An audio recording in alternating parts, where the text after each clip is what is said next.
Non, c'est sûr que c'est. Non, c'est. מעניין. Non, c'est malin, comme je dis. Tout ce mouvement des Sadducéens, tout ce qui s'est passé à cette époque-là, ouais, ça veut dire.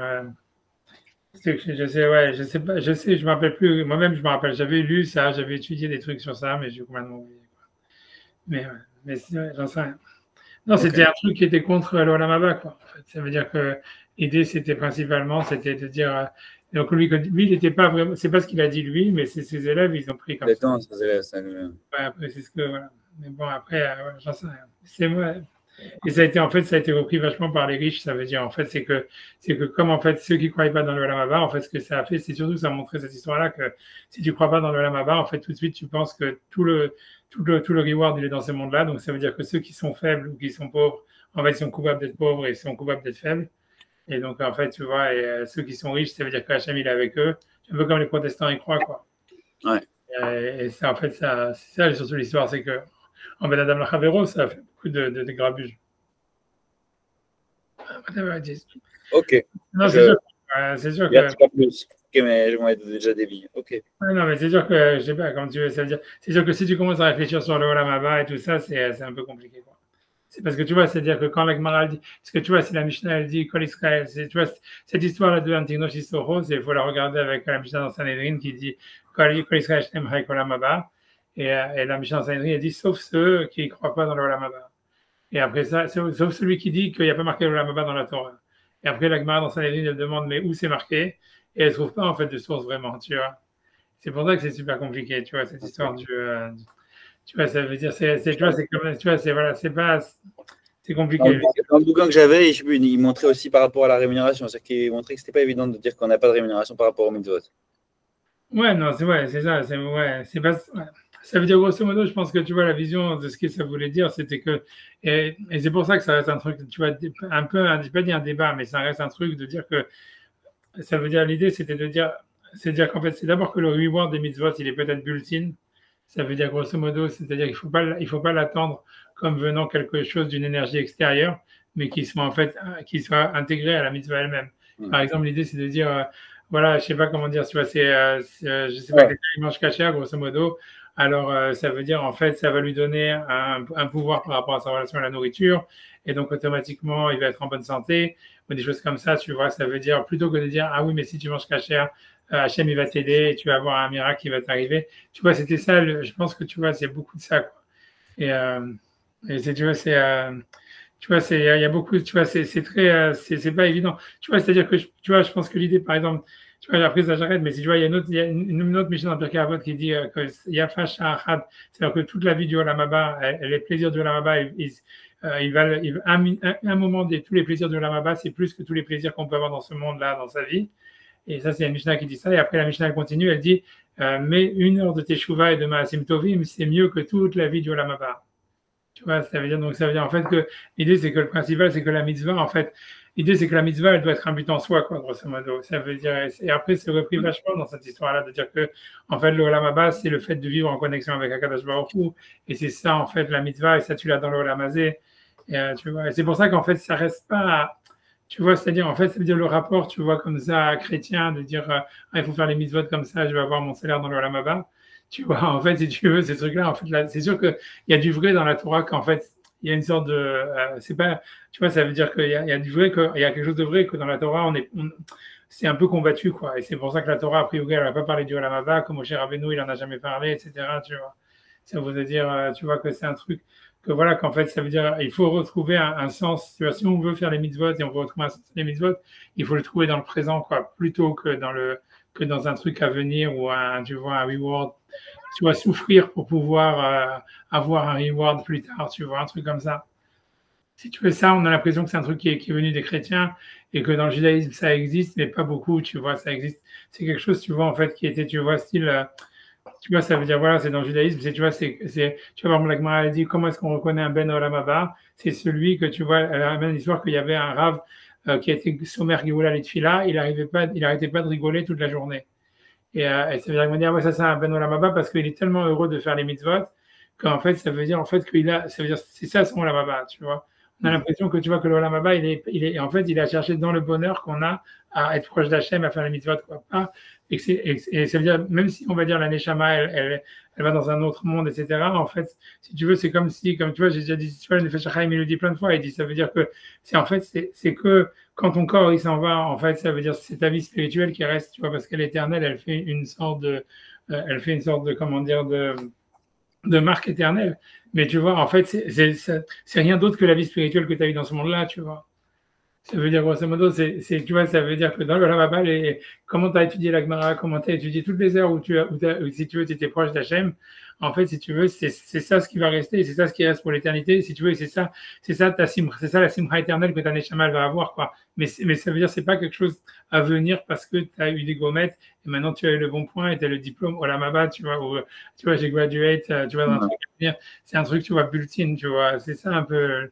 Tu vois, et je pense que ça a été un débat, tu vois, et que dans le christianisme, ils ont pris un côté et que tu vois, les Esséniens, ils ont un autre. Et qu'en fait, si tu veux, le judaïsme rabbinique normal, c'est au milieu, tu vois. C'est un équilibre entre ces deux trucs-là, tu vois. Mais bon, tu vois, je te dis, celui qui n'était pas comme ça du tout, c'est le Hafetz Chaim, tu vois. Le Hafetz Chaim, lui, il comptait toujours les mitzvot et tout ça. Et lui, il disait toujours, tu vois, ça veut dire, lui, il disait que celui qui pense pas comme ça veut dire, parce que quand tu regardes dans le Hafetz Chaim, à chaque fois, il dit, si quelqu'un fait cette action, alors il reçoit 50 milliards mitzvot, il compte toujours les mitzvot, les avérotes. Tu vois, tu as fait un peu le Sefer Nefesh, Hafetz Chaim sur la Shonara. Je sais pas si tu as continué. Je me suis un peu arrêté. Ouais, je me suis dit, c'est dur à lire, hein, parce que c'est un peu ennuyeux, quoi. Mais le truc, mais tu vois, mais quand tu regardes là-bas, tu vois, c'est qu'une comptabilité des mitzvot, tu vois. Et ça veut dire, au début, en tous les cas. Et tu veux dire, mais qu'est-ce que tu t'en fous de comptabilité? Soit c'est permis, soit c'est interdit. Mais pour lui, on voit bien que son idée, c'est de dire que si tu fais 18 mitzvot, en fait, tu as plus de sachar dans le lamaba que si tu n'en fais que 6, quoi. Et donc, c'est pour ça qu'il veut comptabiliser pour dire, ah ouais, voilà, tu vois, comme si, tu vois, ça veut dire, comme si, comme si, tu vois, ça veut dire comme si c'est un truc qui est à venir. Et lui, il comptait ça vraiment comme ça, tu vois. Lui, il était, tu vois, ça veut dire, il était vraiment, il vivait avec l'Olamaba, avec une comptabilité du Olamaba. Je sais pas, et même, tu vois, il y avait une histoire qui raconte, je sais pas si elle est vraie ou pas, qu'une fois, il dormait, qu'il dit qu'il a eu un rêve, et qu'il y avait tous les malachim qui étaient en train de compter ses mitzvot, etc. Et au bout d'un moment, il y a un malach qui a dit, mais est-ce qu'il est vivant ou est-ce qu'il est mort? Alors, il a dit, non, il est encore vivant. Alors, il a dit, ok, alors si jamais il est encore vivant, on ne doit pas commencer à compter. Et puis, il s'est réveillé avec ça. Tu vois, mais ça veut dire, ça veut dire que, tu vois, ça veut dire que comme lui, tu vois, le Rav Chaim, il était complètement obsédé par le nombre de mitzvot qu'on fait, tu vois, et le salaire qu'on va recevoir dans le Lamaba par rapport aux mitzvot qu'on fait. Et que, tu vois, que lui disait que, bien qu'il y ait plein de rabbanim qui étaient contre ça, qui disaient que c'est pas une manière de vivre, ni une manière de faire les mitzvot et tout ça, lui disait que si quelqu'un il pense pas comme ça, c'est une preuve qu'il croit pas vraiment dans le Lamaba. Lui il disait toujours à Machal, il disait que si jamais, il disait que, imagine que tu as un salaire, tu vois, que tu reçois, tu as un job et tu reçois un salaire tous les mois. Et à part ça, tu vois, imagine, tu gagnes au loto. Et en fait, même tu gagnes au loto tous les jours. Tu vois, là, il dit, même si jamais, en fait, ok, tu t'en fous que tu gagnes au loto, tu vois, ça veut dire, tu peux pas faire attention, en fait, à salaire que tu gagnes tous les mois. Si jamais, en fait, tu sais que tu as gagné au loto déjà, chaque jour, tu gagnes, je sais pas, 20 millions, tu vois, tous les jours. Et donc, lui disait, en fait, si quelqu'un, en fait, quand quelqu'un continue à penser au lamazé, alors qu'en fait, par rapport au lamaba, c'est une comptabilité, c'est comme si tu avais un petit job que tu reçois, tu vois, 1 000 $ par mois ou 2 000 $ par mois, et c'est ça ce qui t'intéresse. Et ça, c'est une preuve que tu ne crois pas que tu es en train de gagner au loto tous les jours, tu vois. Et d'ici, quelqu'un y croit vraiment à la Maba, il est obligé de faire la comptabilité parce que c'est tellement énorme que voilà, quoi. Tu ne peux pas laisser passer ça. Tu ne peux pas ne faire comme si tu croyais, comme si ça n'existait pas. Et d'ici, quelqu'un il pense comme ça, il vit sa vie comme ça, c'est une preuve qu'il ne croit pas. Tu vois, à chaque fois, il disait ça. Mais si tu veux, mais c'était ça, mais c'est comme dit, donc il y a cette histoire-là avec le rêve et tout ça. Mais voilà, mais les autres rabbinim, tu vois, ils n'étaient pas comme ça, tu vois, ils disaient, en fait, voilà, tu vois, quand tu regardes le Rambam dans le Guide des Égarés, tout ça, etc., tu vois, ils disent que, tu vois, en fait, c'est le Olam Haba, c'est ce que tu vis dans le présent, en fait. Et c'est par rapport tu vois, c'est par rapport à comment tu vis spirituellement le présent qu'en fait, c'est ça ton Olam Haba. Et simplement, ça reste pour l'éternité, tu vois, et ta Neshama, elle reste dans ces trucs-là, tu vois. Bref, tu vois, parce que le reste, parce que tout ce qui est pas spirituel, tout ce qui est pas lié à l'éternité, ça disparaît avec le corps. Donc, en fait, tu vois, pour eux, l'idée, c'est que, tu vois, c'est que ta neshama, j'arrête de parler de ça, mais si tu veux, ça veut dire, quand tu regardes dans le Nefesh HaChaim, après, j'arrête de parler de ça, mais tu vas mettre dans le Nefesh HaChaim, il dit, tu vois, pour eux, l'idée, c'est que tous les jours de ta vie, en fait, ça veut dire, ils restent éternellement, mais si tu veux, c'est le côté spirituel que tu as eu en eux qui fait que, en fait, ça reste éternellement, et si tu veux, c'est ça ce qui fait que c'est un Olam Haba, quoi. Donc, ton Olam Haba, il est complètement en proportion des moments tu vois, de mitzvot, de dvekut b'Hashem que tu as eu dans ta vie, quoi. Mais c'est pas quelque chose à venir, c'est quelque chose que, Eloge Inam, c'est les moments où tu t'es séparé d'Hashem, quoi. Parce que c'est des moments où ton âme, elle est dans le néant. Mais comme en fait, tu vois, tes actions que tu fais dans ta vie, elles ont une empreinte éternelle et que ta neshama, elle est éternelle. Donc, les moments de Geilam, tu vois, ça veut dire, tu vois, ils sont, voilà, tu vois, ils font souffrir, quoi, en tout cas, là, pendant la première année, parce qu'après, si tu veux, voilà, ça, une fois que tu as passé le cycle d'un an, truc bidule, tout ça, etc., parce qu'en fait, les avérotes, les moments, justement, comme c'est du néant, donc en fait, ça disparaît au bout d'un moment, mais les mitzvot, elles restent, quoi. Et l'étude de la Torah, ça. Mais tu vois, ça veut dire pour eux, c'était un truc, et plus ton Olam Haba, il est intense, plus en fait, tu as vécu intensément ta spiritualité dans ce monde-là. Tu vois, ça veut dire, c'est ça l'idée, tu vois, c'est pas, tu vois, c'est si quelqu'un, tu vois, il fait des mitzvot, ouais, à moitié, il dort, tu vois, ça veut dire, il le fait sans mettre des efforts, alors, tu vois, il aura des mitzvot, mais son Olam Haba, il sera très faible. Mais tu vois, ça veut dire, pour eux, c'est pas deux choses, tu vois, c'est la même chose. Je sais pas si je comprends. Ah ouais, très clair. Nous, tu vois, bon, bref, je pas envie d'entrer là-dedans. Debout d'une même corde, quoi. Voilà, c'est simplement, tu vois bien, à chaque fois, l'Agma dit, quand tu regardes à chaque fois où l'Agma demande c'est qui celui qui est le Ben Olam Haba, tu vas voir que ça veut dire toujours le point commun, c'est quelqu'un, en fait, qui a une joie, qui est heureux de faire des mitzvot. Tu vois, ça peut être n'importe quelle mitzvah, de faire la tefila, de donner la tzedaka, tu vois, mais ça veut dire le fait que le type, il éprouve un bonheur de ça, ça veut dire c'est ça son Olam Haba, en fait. Sauf que tu vois que dans le Olam Haba, c'est vécu d'une manière beaucoup plus intense. Et si quelqu'un, quand il a étudié la Torah, quand il a fait des mitzvot, ou quand il n'en a pas fait, tu vois, il a vécu toujours ça comme d'une manière difficile, tu vois, comme étant, voilà, comme étant une absurdité qu'il devait faire pour se dédouaner. En fait, tu vois, l'idée, c'est, pour lui, tu vois, ça veut dire, son Olam Haba, c'est sûr que l'action, elle est principale, mais l'idée, tu vois, tu vois, ça veut dire que c'est une preuve qu'en fait, principalement, il n'est pas dans le Olam Haba, quoi. Tu vois, un truc comme ça. Bref, tu vois, j'en sais rien. J'arrête de parler de ça, mais bon, il y a beaucoup de quoi parler. Okay. Mais après ça, historiquement, comme tu dis, ça a été des mouvements. Et je pense que le christianisme, en fait, c'était une réaction au mouvement des Esséniens, tu vois. Ça veut dire que c'était le contraire, c'était de dire, voilà. Les Sadducéens, ça, des Zdokim. Ouais, que les Zdokim, ouais. Tu vois, c'était une réaction aux Zdokim. Ça veut dire. Quitter le Kohanim, en plus, ça, c'est très. Ouais, parce que les Zdokim, ouais, parce que pour eux, c'était l'idée de dire, voilà, que. Mais on dit, tu vois, toujours, c'est beaucoup lié à la Keuna, tu vois. Tu vois, ça veut dire, on dit que les Kohanim, en réalité, ils symbolisent le Sachar, la Mazé, par exemple, tu vois. Après ça, j'arrête de parler, mais ça veut dire, quand tu vois, par exemple, on dit que dans les lois de la Kriyat Torah, tu vois, on donne la première montée, on donne un Kohen. Et, par contre, tu vois, un Talmid Chacham, normalement, on doit lui donner la Glila. Que la Glila, normalement, tu vois, c'est ce qui est fait après la lecture de la Torah. Même chez les Sfaradim, tu vois, ils font avant, mais ça veut dire, normalement, c'est la Glila. C'est là. Ouais, c'est ça. Ce qui a marqué la Glila, c'est ce qui a marqué, c'est ce qu'il faut donner au Talmid Chachamim. Et quand tu regardes, tu vois, dans le Maral et tout ça, il explique qu'en fait, ça veut dire que les Kohanim, ils sont liés au Olamazé. Et donc, c'est pour ça, tu vois qu'ils doivent, c'est-à-dire, et tout commence par le Olamazé. C'est pour ça qu'on leur donne, tu vois, la première Aliyah, mais que le Talmid Chacham, il est lié au Olamaba. Et que, donc, c'est pour ça que la fin, c'est la Glila, tu vois. Ça symbolise, tu vois, une fois que tout est terminé, tu vois, ce qui reste après. Mais tu vois, voilà, mais les Kohanim, tu vois, c'est clair que dans les Kohanim, il y a quelque chose, tu vois, même dans la Birkat Kohanim, que tu vois qu'en fait, si tu veux, ils sont les représentants d'Hachem dans ce monde, il y a quelque chose qui est très fortement lié à Olamazé, tu vois. Et tu vois, un truc comme ça. Bref, tu vois, enchaîner. Ouais, bon, tu vois, on reprend maintenant. Merci beaucoup. Alors, et voilà, alors on y va. Et donc, maintenant, on est dans l'histoire de la Trouma, donc encore une fois, dans le bio. Donc, on est dans le Tosfot, Kavzaïn Hamoud Aleph. J'espère que Sacha, je pense que j'ai déjà réussi à le faire dormir, alors qu'il était en forme, tu vois. Il a suffi d'un quart d'heure de. Non, c'est moi. C'est moi le coupable. C'est moi qui vous ai posé une question qui n'a rien à voir. Ah oui, c'est bien. Mais on est dit. Alors, ok. Donc, je pense qu'on est aval caché, plus ou moins. Ok, voilà. Donc, aval caché. Comment expliquer? Donc, c'est Kavzaïn Hamoud Aleph. Donc, dans le Tosfot, maintenant je vais compter les lignes, ça peut me tromper. 2, 4, 10, 8, 10, 12, 14, 16, 18, 19. Je crois que c'est la 19e ligne en partant du haut. C'est-à-dire, je pense que si on compte 19e ligne en partant du haut, on peut Kavzaïn Hamoud Aleph? Ouais, Kavzaïn Hamoud Aleph, 27a. Kavzaïn Hamoud Aleph et. Au niveau de Rashi, c'est quoi? Au niveau de 2, 4, 6, 8, 10, 12, 14, 16, 18. Alors, je pense que tu commences, je pense que tu me la 19e ligne. Elle commence par quoi?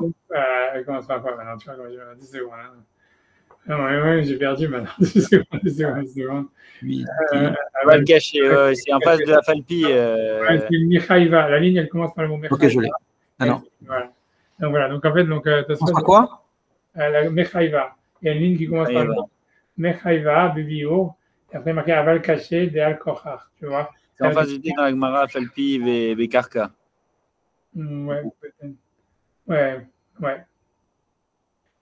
Tu vois, je sais pas. Il y a une ligne qui se termine, tu vas par arracher tes votes. Aïn Kaf, tu vois, ça peut-être mieux. 18, 19. Shmamina, Nerknis. Pas dans la Gemara, 19 lignes, pardon, dans Tosfot, moi je disais. Ah, Tosfot, pardon. Ça veut dire, ah, d'accord. Ah oui, c'est pour ça qu'on te perd. 10, 8, 10, une ligne qui commence par le mot Mechaïva, et qui se termine par arracher tes votes, Aïn Kaf.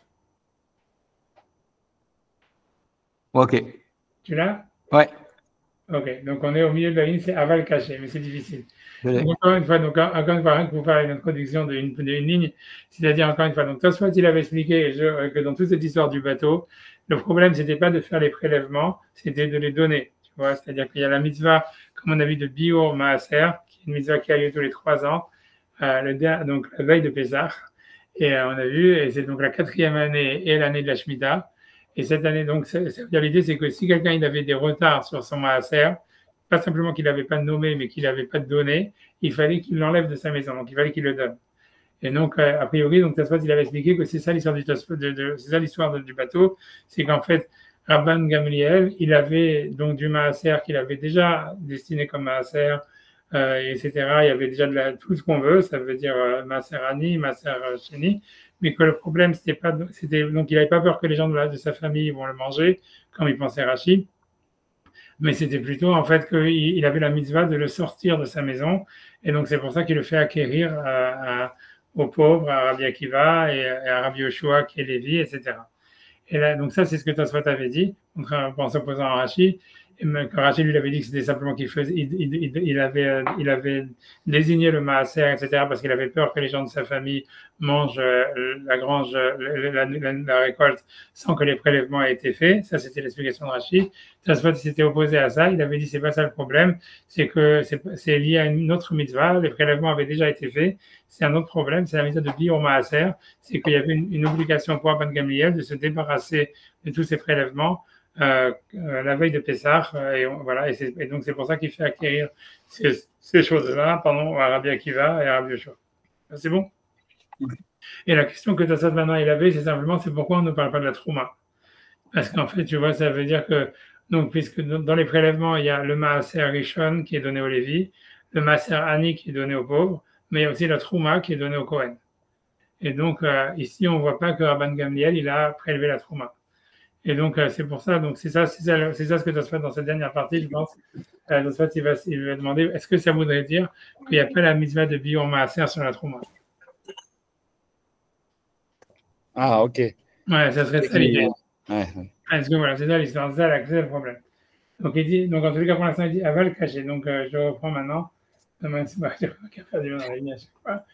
C'est bon, je vais la retrouver. Avant que j'enlève mes lunettes, je vais mettre mes lunettes de la mort, je sais pas, je vois. C'est bon. 2 secondes. Ok, donc aval caché. Aval caché. Donc cependant c'est difficile. Dal kochar, parce que contre ton gré. Trouma gdola, ça veut dire la trouma gdola, c'est-à-dire la trouma normale. Je ne vais pas dire pourquoi il parle de trouma gdola par rapport à quoi, mais on va dire trouma gdola, c'est trouma normale. Ça vient, bref, j'en dis pas plus. Chayevati bevio. Elle est obligée, il y a aussi la mitzvah de faire un biour, c'est-à-dire encore une fois de l'éliminer de son domaine la veille de Pessah, de la 4e année et de la Shemitah.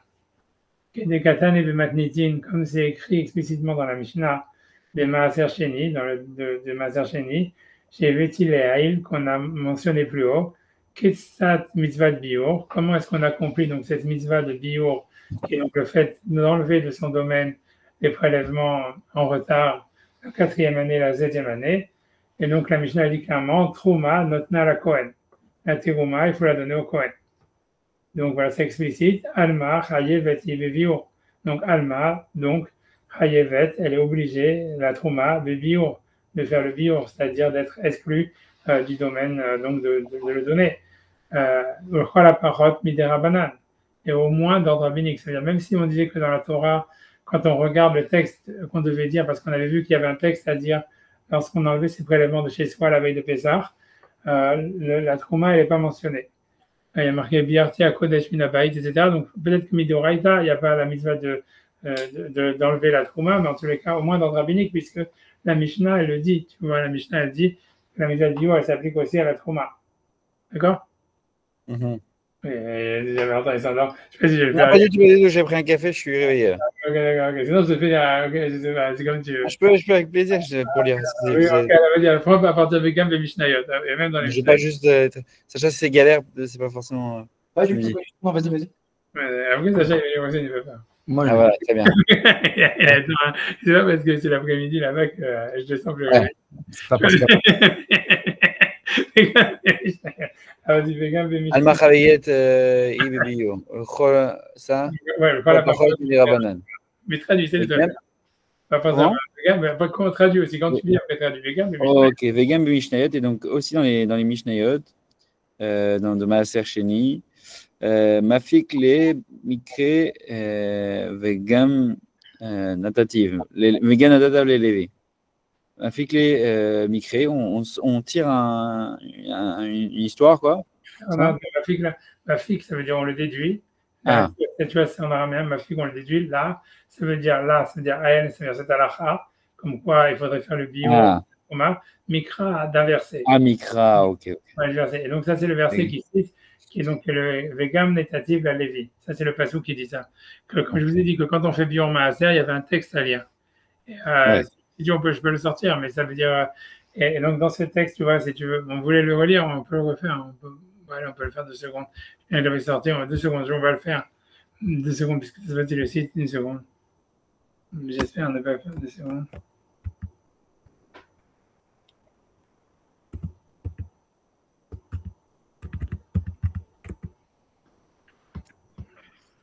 Une seconde, je vais faire un share screen.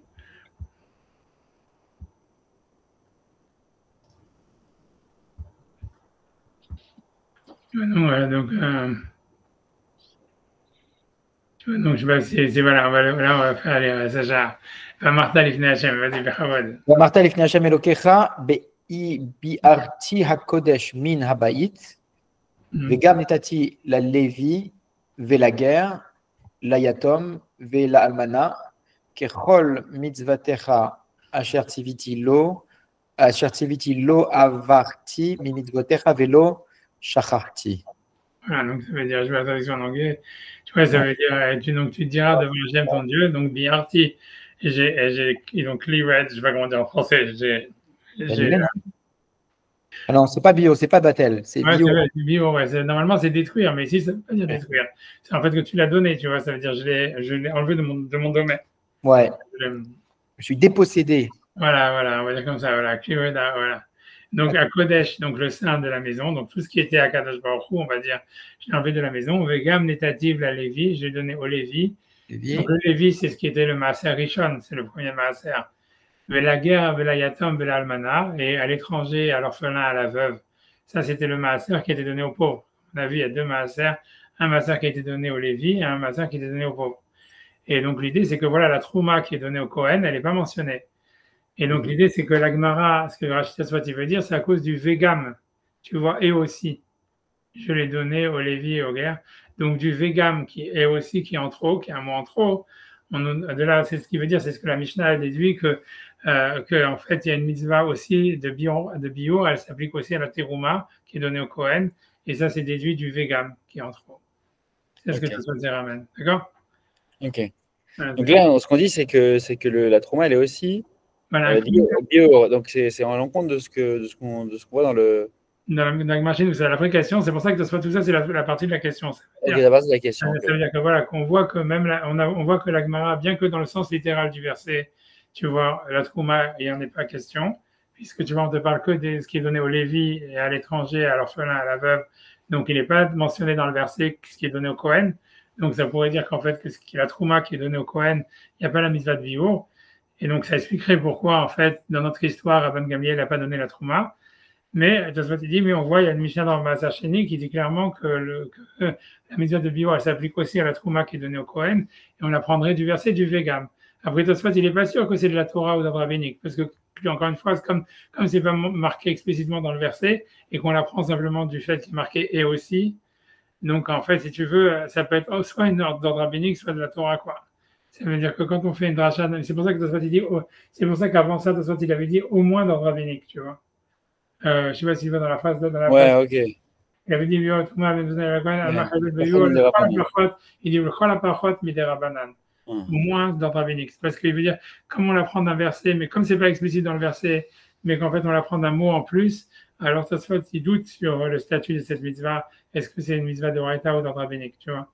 Mais en tous les cas, il y a une mitzvah, quoi. C'est ça ce qu'il veut dire. Ok. Voilà.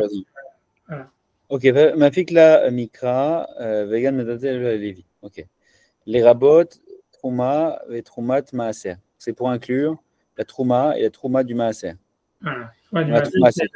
La Trouma, on peut redire la différence Trouma de Maaser. Trouma, c'est.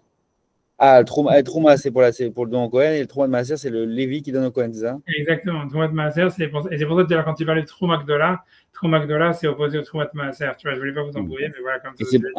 C'est-à-dire que la Trouma, c'est-à-dire que le propriétaire d'une récolte, il doit donner une partie au Kohen. Et ça veut dire ça peut être n'importe quoi. Il n'y a pas de limite qui a été donnée dans la Torah, bien que dans le rabbinique, on doit donner un cinquantième. Et le Lévi, lui, une fois qu'il reçoit le Maaser, lui, il doit donner un dixième au Kohen.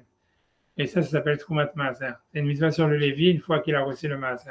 Ah, c'est marrant, c'est le Lévi, c'est le dixième, on le tient du Lévi, pas du. Ok. Ouais, non, c'est vrai. Le Lévi reçoit le Maaser et lui-même ensuite il doit donner le Maaser au Kohen.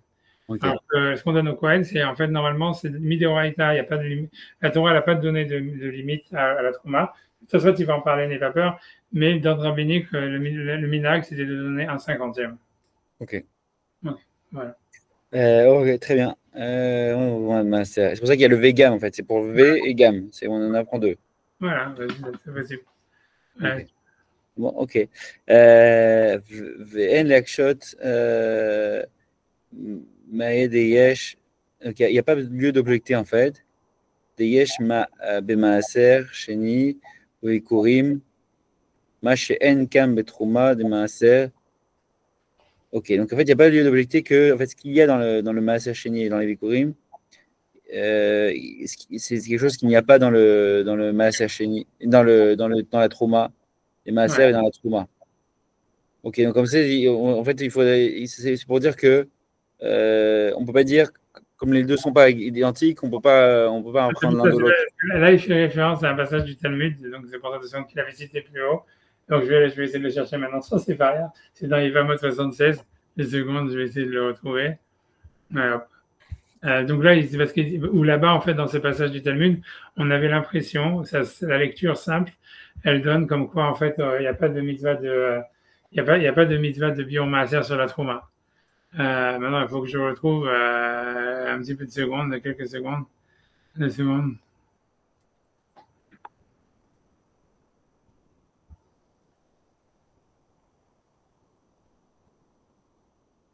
Je sais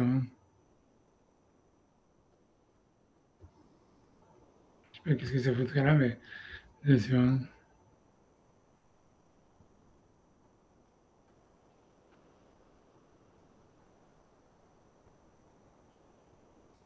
C'est ce qui est pendant, c'est ce qui est.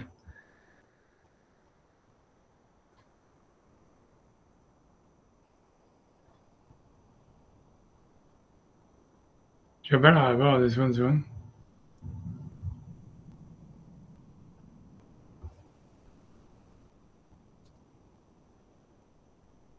me planter quelque part. C'est bon. Je vais remettre mes lunettes. Non, c'est 73, c'est pour ça. 2 secondes, je suis planté.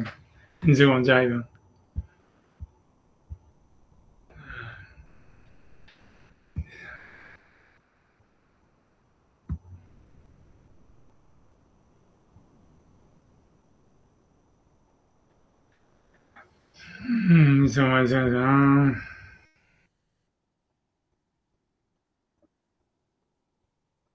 Donc c'est ici la Braïta.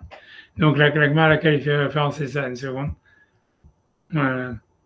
J'essaie de zoomer. Donc, ici, il y a une Braïta qui fait en fait qui liste les différences qu'il y a entre la Trouma et le Maaser, j'imagine. Voilà. Donc, ça veut dire la Trouma et les Bikurim, c'est ce qui est donné au Kohen.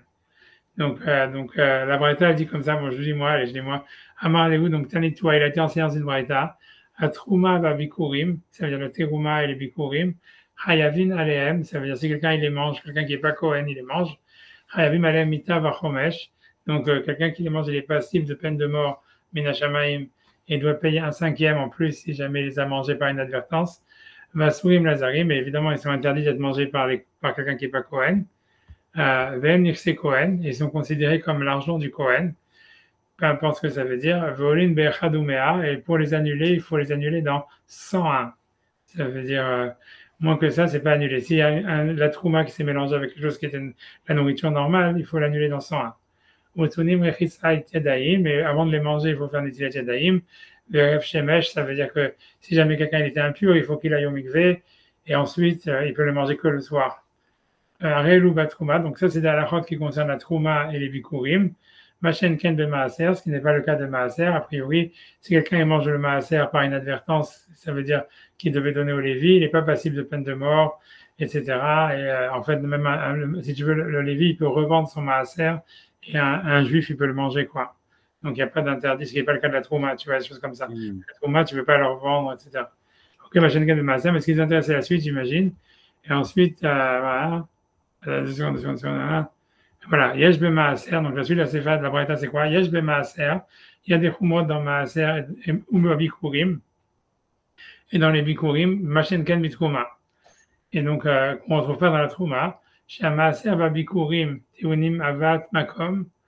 Donc, ça veut dire, ici, le Maaser dont on parle, a priori, c'est le Maaser Sheni. Ça veut dire que le Maaser Sheni, ici, on ne parle plus maintenant du Maaser Rishon, mais du Maaser Sheni, qui doit être mangé avec sa famille à Jérusalem. Ah, oui, on va faire ça. Bikurim et les Bikurim, Teunim Avat Makom, il faut les amener aussi à Jérusalem. Utunin Vidouille, ça veut dire qu'il faut faire, comme on a vu le texte en disant Biarti et Kodesh, etc., Minabaït. Vasuin Laonen, et si quelqu'un est en deuil, il ne peut pas les manger. Rabbi Shimon Matir, peu importe, Rabbi Shimon Ipermer, mais surtout ce qui intéresse à ce fois, c'est Rayavin Bebio. Ils sont obligés de faire le bio. Donc de cette braïta, on a l'impression que l'obligation de faire le bio, elle est que sur le maaser et les bikurim, mais pas sur la trouma, puisque la Mishnah, elle disait quelles sont les différences qu'il y a entre le maaser et les bikurim et la trouma. Et une des différences, c'est de faire le bio, donc qui est cette mitzvah qui a tous les 4 ans, de les enlever de son domaine. Donc Tosfot, il dit voilà, moi je vous ai cité une Mishnah qui dit que on pouvait déduire du verset qu'il y a la mitzvah de bio maaser, elle s'applique aussi à la trouma. Alors voilà, par contre, il y a une source ici, dans Yevamot 73, qui semble dire clairement que la mitzvah de bio, elle est uniquement sur le maaser et les bikurim. Donc ça c'est ce que Tosfot il fait référence ici dans le passage que tu as lu, tu vois. Quand il dit Ven l'akshot, Ven l'akshot, je reprends Tosfot, tu vois, reprends si tu veux faire Tosfot, Ven l'akshot, il n'y a pas lieu de demander une question. Mais voilà, de ce cas. מה שאין כן בתחומה משמע תחומה אינה חייבת בביאור, יש לומר... Traduit, ça veut dire qu'on pouvait déduire. Et donc, il n'y a pas lieu d'objecter qu'il y a dans le Maaser, Sheni, dans les Bikurim, ce qu'il n'y a pas dans la Trouma, car la Trouma n'est pas obligée on n'est pas tenu de faire la destruction. Donc ça serait, donc comme on a vu cette Gemara, donc qui semble indiquer que dans la Trouma il n'y a pas cette mitzvah. Donc là c'est l'explication. Ouais, voilà. Les Baharam, donc on voit en fait là-bas. Où ça parle là-bas, Maïré, c'est-à-dire ça parle là-bas, Maïré. Ça parle là-bas, ok. Au sujet de leur destruction, Mina Olam, la destruction du monde, que chez Giazman, à Biur, qui gon Maaser Sheni ou Bikurim, lorsque vient le moment en fait de la destruction du Maaseh Sheni et du Bikurim, il est chez Yefsha Leochla, il n'est pas possible de le manger. Chutz Yerushalayim, il n'est pas possible de le manger en dehors de Jérusalem. Car, c'est pour cela, Tsarir les Baharam Mina Olam, chez Giazman Abio. En fait, il explique, ok, pardon.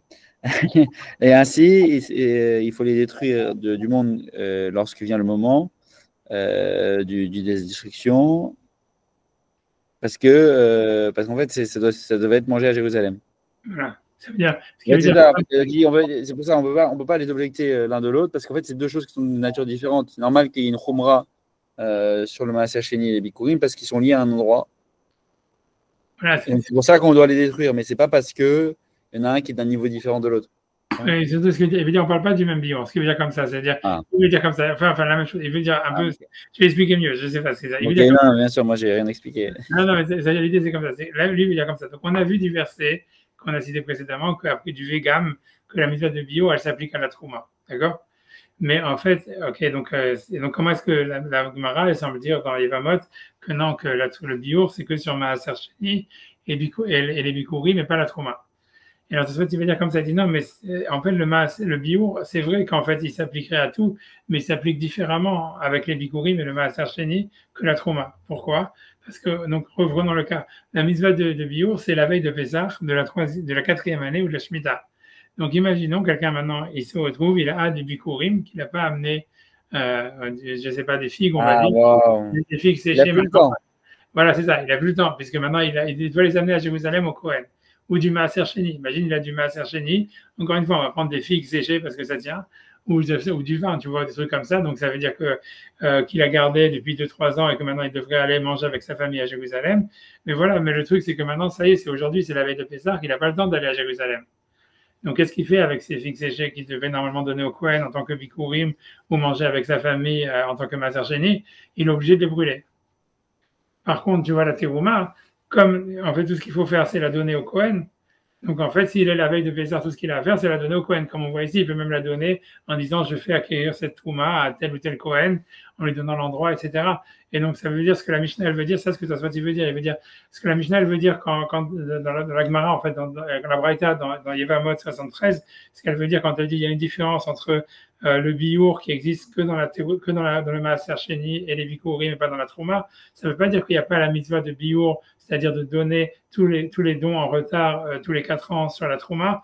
L'idée, ce que la Braïta elle veut dire que dans les bikurim et le maaser sheni, si tu te retrouves la veille de Pessah, que tu dois faire la mitzvah de biour et que tu es bloqué, la seule chose que tu peux faire, c'est les vaharam mina olam, ça veut dire les détruire en les brûlant. Alors que la trouma, comme le maaser rishon, par exemple, tu peux toujours le donner au Kohen ou au Lévi. Voilà. Ça s'appelle bio aussi. Voilà, mais ça s'appelle faire le bio. Tu vois, c'est ça. Ce que je veux dire, c'est que la mitzvah de bio, comme on l'a pris du végam, elle s'applique aussi à la trouma. Sauf qu'en fait, c'est pas la même manière de est-ce que la Gemara dans les Vamot, elle veut dire qu'il n'y a pas il y a une mitzvah de bio dans le maaser et dans les bikurim qui n'existe pas dans la trouma. Ce que ça veut dire, c'est que ça n'arrivera jamais dans la trouma le jour du bio où tu es obligé de le brûler. Parce que tu peux toujours le donner au Kohen, là où il se trouve, tu vois. Alors, comme les bikurim et le maaser sheni, tu dois le manger à Jérusalem. Si la veille de Pessah, tu te retrouves, ou le donner au Kohen à Jérusalem, si la veille de Pessah, tu te retrouves que tu ne l'as pas donné, ou que tu n'es pas à Jérusalem, donc tu es obligé de les brûler. Et c'est ça ce que la Braïta veut dire. Mais la mitzvah de bio en elle-même, elle s'applique et à la trouma, et au maaser rishon, et au maaser sheni, quoi. C'est ça, à cause du végam. Est-ce que c'est clair ou c'est pas clair? Je ne sais pas si Sacha est compris. S'il est avec nous ou pas avec nous, je ne sais pas. Oui, non. D'accord, ok, j'espère. On te croit sur parole. Mais non, c'est vrai, c'est clair, c'est clair ou pas? C'est clair. Grosso modo, je répète encore une fois simplement, c'est que la mitzvah de bio de la trouma, la mitzvah de bio, elle s'applique sur la trouma à cause du végam, mais simplement, elle ne s'applique pas de la même manière, si tu veux. Elle ne s'applique pas de la même manière avec les bikurim et le maaser sheni, puisque comme le maaser sheni et les bikurim, il doit être mangé à Jérusalem, donc si tu te retrouves la veille de Pessah avec ça que tu n'as pas donné, tu dois les détruire. alors que la terouma ou le maaser rishon, si jamais la veille de Pessah tu te retrouves avec ça, tu dois le donner au Lévi ou au Kohen. Voilà, c'est tout. Mais la mitzvah, c'est aussi. Donc, si tu veux, la question maintenant, elle va revenir. Pourquoi ici, en fait, il n'a pas été question de la terouma? Puisque tout ça, tu vois, donc voilà, je laisse Valentin continuer. C'est sûr que je vais demander à Sacha de lire, mais bon, je n'ose pas le faire, mais bon, ça va, je peux lire ça. Ok, tu veux lire? Ok, alors bien, ça aide hein, quand on lira. Ouais, ça nous okay. aide après. Ok, comme tu veux. Ok, alors viens, quelqu'un, en tout cas, ok. Alors Sacha, c'est très bien. Vas-y, on fait le relais comme ça à chaque morceau. Alors, on est où là? Voilà, donc, on va dire Imlo Yeviam Yerushalayim, ça tu l'as lu. Aval Trouma, pas partir Aval Terouma. Pas sur l'écran, là, dans Tosfot. Dans Tosfot, et il y a une ligne qui se termine avec le mot Aval. Maintenant, je ne saurais pas la compter, j'en ai marre. Moi, je compte à partir de la fin de la voilà, non, je l'ai. Aval Terouma. L'aval, c'est à la fin. Ouais, la dernière ligne, la ligne qui se termine avec. Je vais compter les lignes. 2, 4. Pas tout en bas. 2, 4. Non. Là, c'est le mot. En bas. Voilà, une ligne qui se termine avec le mot aval. 2, 4, 6. C'est entre Tsarir et Zman. Je sais pas 18 lignes avant la fin de Tosfot. Tu as une ligne qui se termine avec le mot aval. Avant la fin de Tosfot. Tu prends la fin de Tosfot. Ouais. Aval Trouma. Voilà, vas-y. Nechalta bechol makom. Ein tsarich les bara. Voilà. Les bras. Les vara, ouais, ça veut dire la détruire. Min haolam. Hein? Vas-y, continue encore un petit peu. Elat, Sarir. Elat, Sarir, Litne, la Kohen. Hainu Biur Shelo. Shela, voilà, tu veux dire. Tu vois, tu as compris. Alors, ça, je vais essayer de traduire Aval Trouma. Alors, Aval Trouma, Mela Trouma, chez Naralta Bechol, qu'on a mangé de toute n'importe quel endroit. De toute façon, n'importe quel endroit. En Sarich, on n'a pas besoin les Vahara, les Vara. Les Vara, ici, ça veut dire le détruire, puisqu'il veut dire les Vara Mina Olam. Donc, ici, ça veut dire de l'anéantir. En Sarich, point. En Sarich, Litna, on n'a pas besoin de la donner au Kohen. Non, Elat Sarich, mais justement. Oh, Elat Sarich, ah. Simplement, il faut la donner au Kohen. Il faut la donner au Kohen. Vaïnu Biur Shelo, et on est. Et c'est après qu'on fait la mitzvah de Biur, c'est ça. Puisque Biur, ça peut vouloir dire détruire, mais ça peut vouloir dire enlever de son domaine. Donc, il veut dire que dans la Trouma, la mitzvah de Biur, tu l'accomplis simplement, tu vois, ça veut dire en la donnant au Kohen. Puisque en faisant ça, tu l'as sorti de ton domaine. Et donc, ça, c'est la différence entre la Terouma et les Bikurim et le Maaser Rishon et le Maaser Sheni, puisque les Bikurim, ils doivent être mangés à Jérusalem et le Maaser Sheni aussi.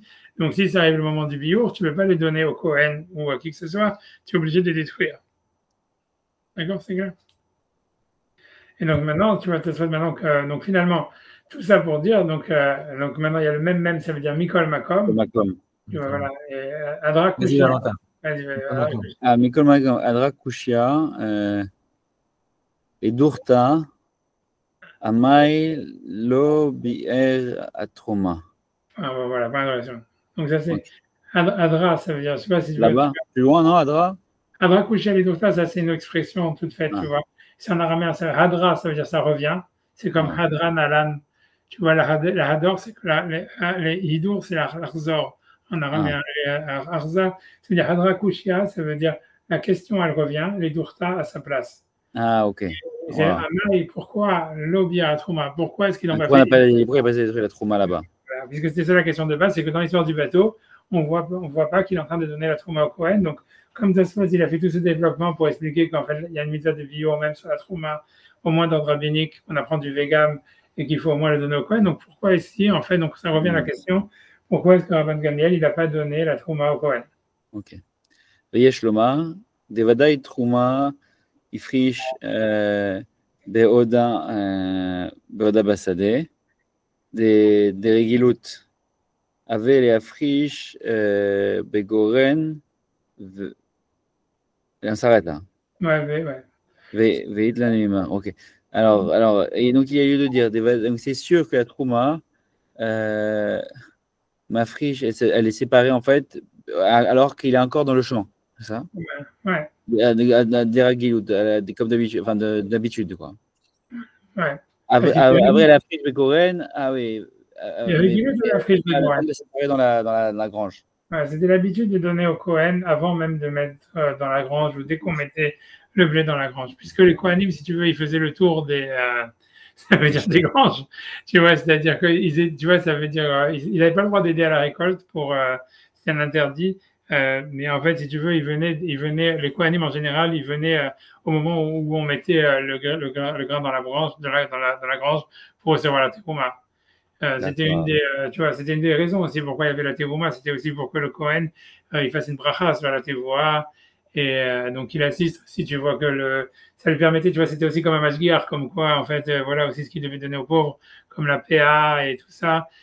Aussi, ils avaient été donnés. Donc, si tu veux, c'est comme si tu veux le rabbin qui passe, tu vois, pour en même temps vérifier que tout a été fait dans l'ordre, en même temps recevoir ça, voilà, ça part à ça, voilà. Donc c'était l'habitude, tu vois, donc on regardait pas, si tu veux ce que je veux dire, c'était pas l'habitude qu'il y avait de la trouma en retard d'il y a 3 ans, tu vois, ça ce que ça veut dire.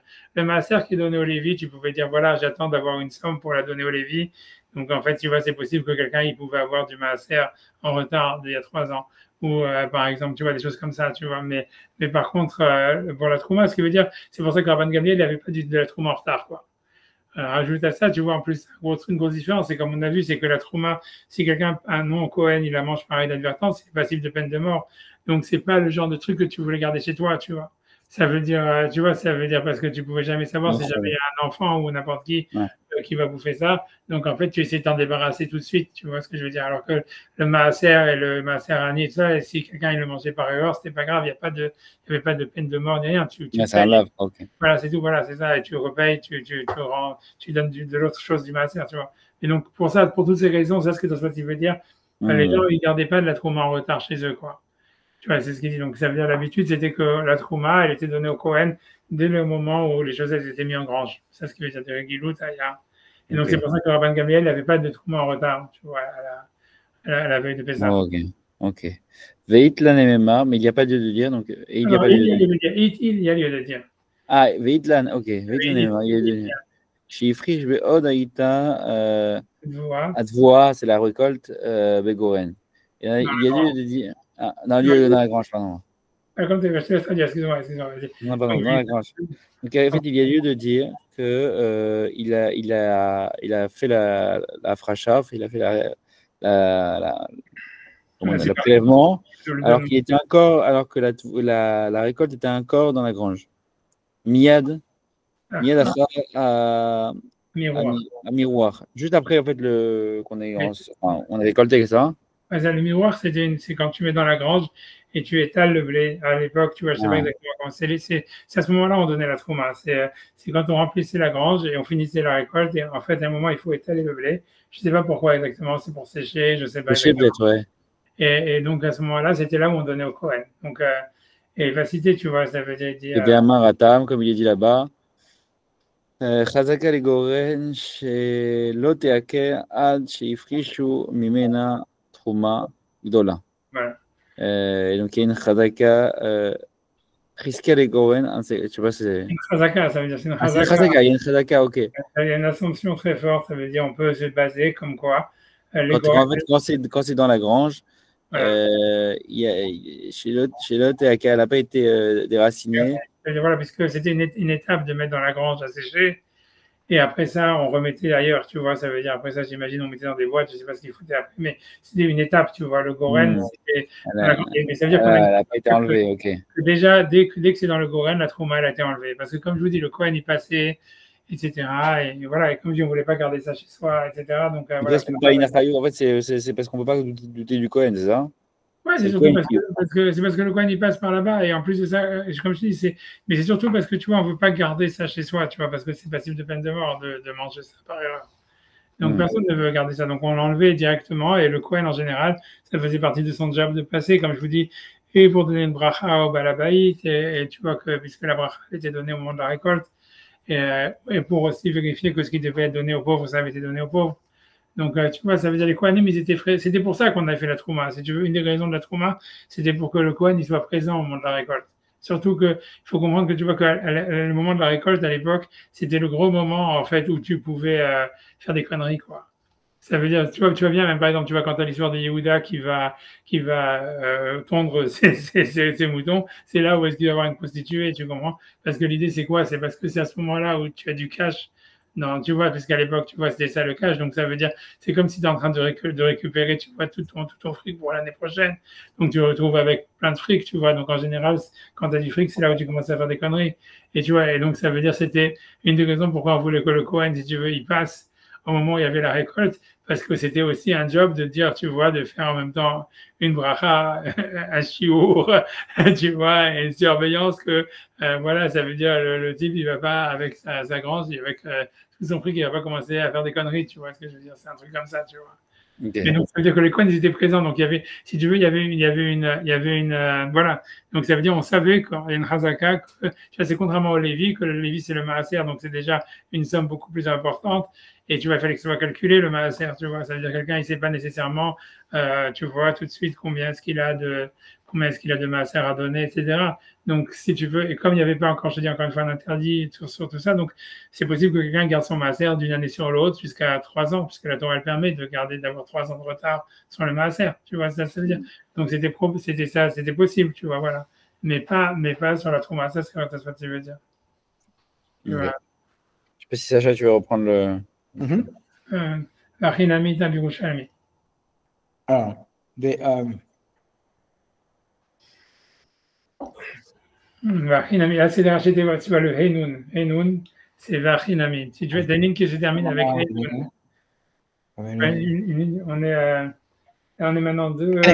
Vachinami Ita Birushalmi, des Masechet Measrut, Matzah, Pirouche, Letz, Pirot. Tziburim, Asurin, Mishum, Gezel, Gezel,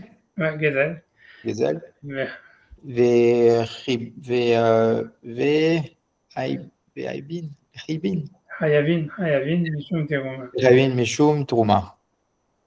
Mais Pezorim, mais Mutarim, Mishum Gezel, ou Turim Min Uma Gdola. Voilà, alors tu vois, ça veut dire c'est donc. Alors, ok, je dis, c'est difficile de dire. Je vais traduire les mots d'abord, tu vois. Donc, ainsi, il est marqué dans le de Jérusalem, Itabou, Shalmi, Masakad Maasrod, dans la maison de Maasrod. Matzah, si quelqu'un il trouve des fruits, c'est Bourim. Ça veut dire qu'ils sont entassés, qu'ils font un groupe. Tu vois, on a vu Sabour, c'est dans la Souga, justement, une Sibourim, et Sibour, ça veut dire, voilà, regrouper. Donc, ils retrouvent on va dire, voilà, une caisse de fruits, on va dire, comme ça, une caisse de fruits. Donc, Matzah Perot Tziburim, si quelqu'un trouve une caisse de fruits, Asurim Mishum Gezel, ça veut dire qu'il n'a pas le droit de les prendre pour lui parce que c'est du vol, dans le sens où certainement le propriétaire, il a l'intention d'aller les chercher, il les a pas laissés comme ça, tu vois. Et donc, c'est pas un objet trouvé, quoi. C'est pas un objet perdu. Vechayavin Mishum Teruma. Et si jamais, pour une raison ou pour une autre, la personne, finalement, elle les trouve, elle les garde, donc il doit prélever de ça la trauma. Parce que ça veut dire qu'en fait, ce que ça veut dire, c'est sûrement ce qui s'est passé, c'est que le type, il récoltait les fruits de son arbre, et en fait, il voulait les amener dans sa grange, et après, tu vois, il les a laissés parce qu'il en avait trop, il avait trop de caisses, donc il a dit, ok, je vais la chercher plus tard. Et donc, ça veut dire, en fait, il n'a pas amené encore la caisse dans la grange, et donc, en fait, tu ne peux pas les prendre toi, parce que le type, il les a pas oubliés, il les a pas perdus, il sait où est-ce qu'ils sont, il a l'intention de venir les rechercher, et en plus, il a sûrement pas, à part ça, si quelqu'un, pour une raison XY, au bout d'une semaine, j'en sais rien, tu vois que personne ne va les chercher, tu dis, ok, je les prends. Toi, tu dois enlever la trauma parce que certainement, comme le type, il les a pas amenés dans sa grange, il était en chemin de les amener dans sa grange. Donc, ça veut dire que toi, si tu veux les manger, tu dois prélever la trauma. D'accord? Au cas où, pour une raison ou pour une autre, imagine, tu attendais une semaine et tu as vu que le type, il les a pas pris, etc. D'accord? Et donc là, tu pourrais les prendre parce que ça veut dire que le type, maintenant, il les a laissés tomber. Donc, ça veut dire, en tous les cas, tu dois enlever la trauma. Ça, c'est si tu as trouvé des fruits, c'est bourrim. Ça veut dire que tu as trouvé des fruits dans une caisse. Par contre, tu vois, le deuxième cas de la Braïta, il y a marqué Mefuzarine, par contre, si quelqu'un il a trouvé des fruits éparpillés, ça veut dire pas dans une caisse, des fruits qui sont qui sont roulés, voilà, comme des fruits qui ont roulé d'un camion, tu vois, un truc comme ça, voilà, ou, des fruits qui ont roulé d'un camion. Alors, Mutarin Mishum Gezel, c'est-à-dire tu as le droit de les prendre pour toi, parce que ça veut dire, en fait, c'est clair que le type, en fait, c'est un objet perdu. Ça veut dire que le type, maintenant, une fois qu'il a ouvert son camion, il a vu qu'il manquait des fruits, mais maintenant, il a fait Yehush. Donc, c'est un objet que, voilà, il ne va pas venir avec son camion rechercher les fruits qui sont tombés. Donc, celui qui les trouve, il peut les garder. D'accord? Et d'un autre côté, donc, Mutar et Mishum Gezel, Pturim Minat Trouma, et sont exemptés de la Trouma, parce qu'encore une fois, l'idée, c'est que du fait qu'ils sont tombés comme ça veut dire qu'ils sont tombés d'un camion, ou à l'époque de la Mishnah d'une charrette, mais ça veut dire qu'ils ont déjà été passés par la grange, et que le type, donc, il a certainement fait les prélèvements déjà.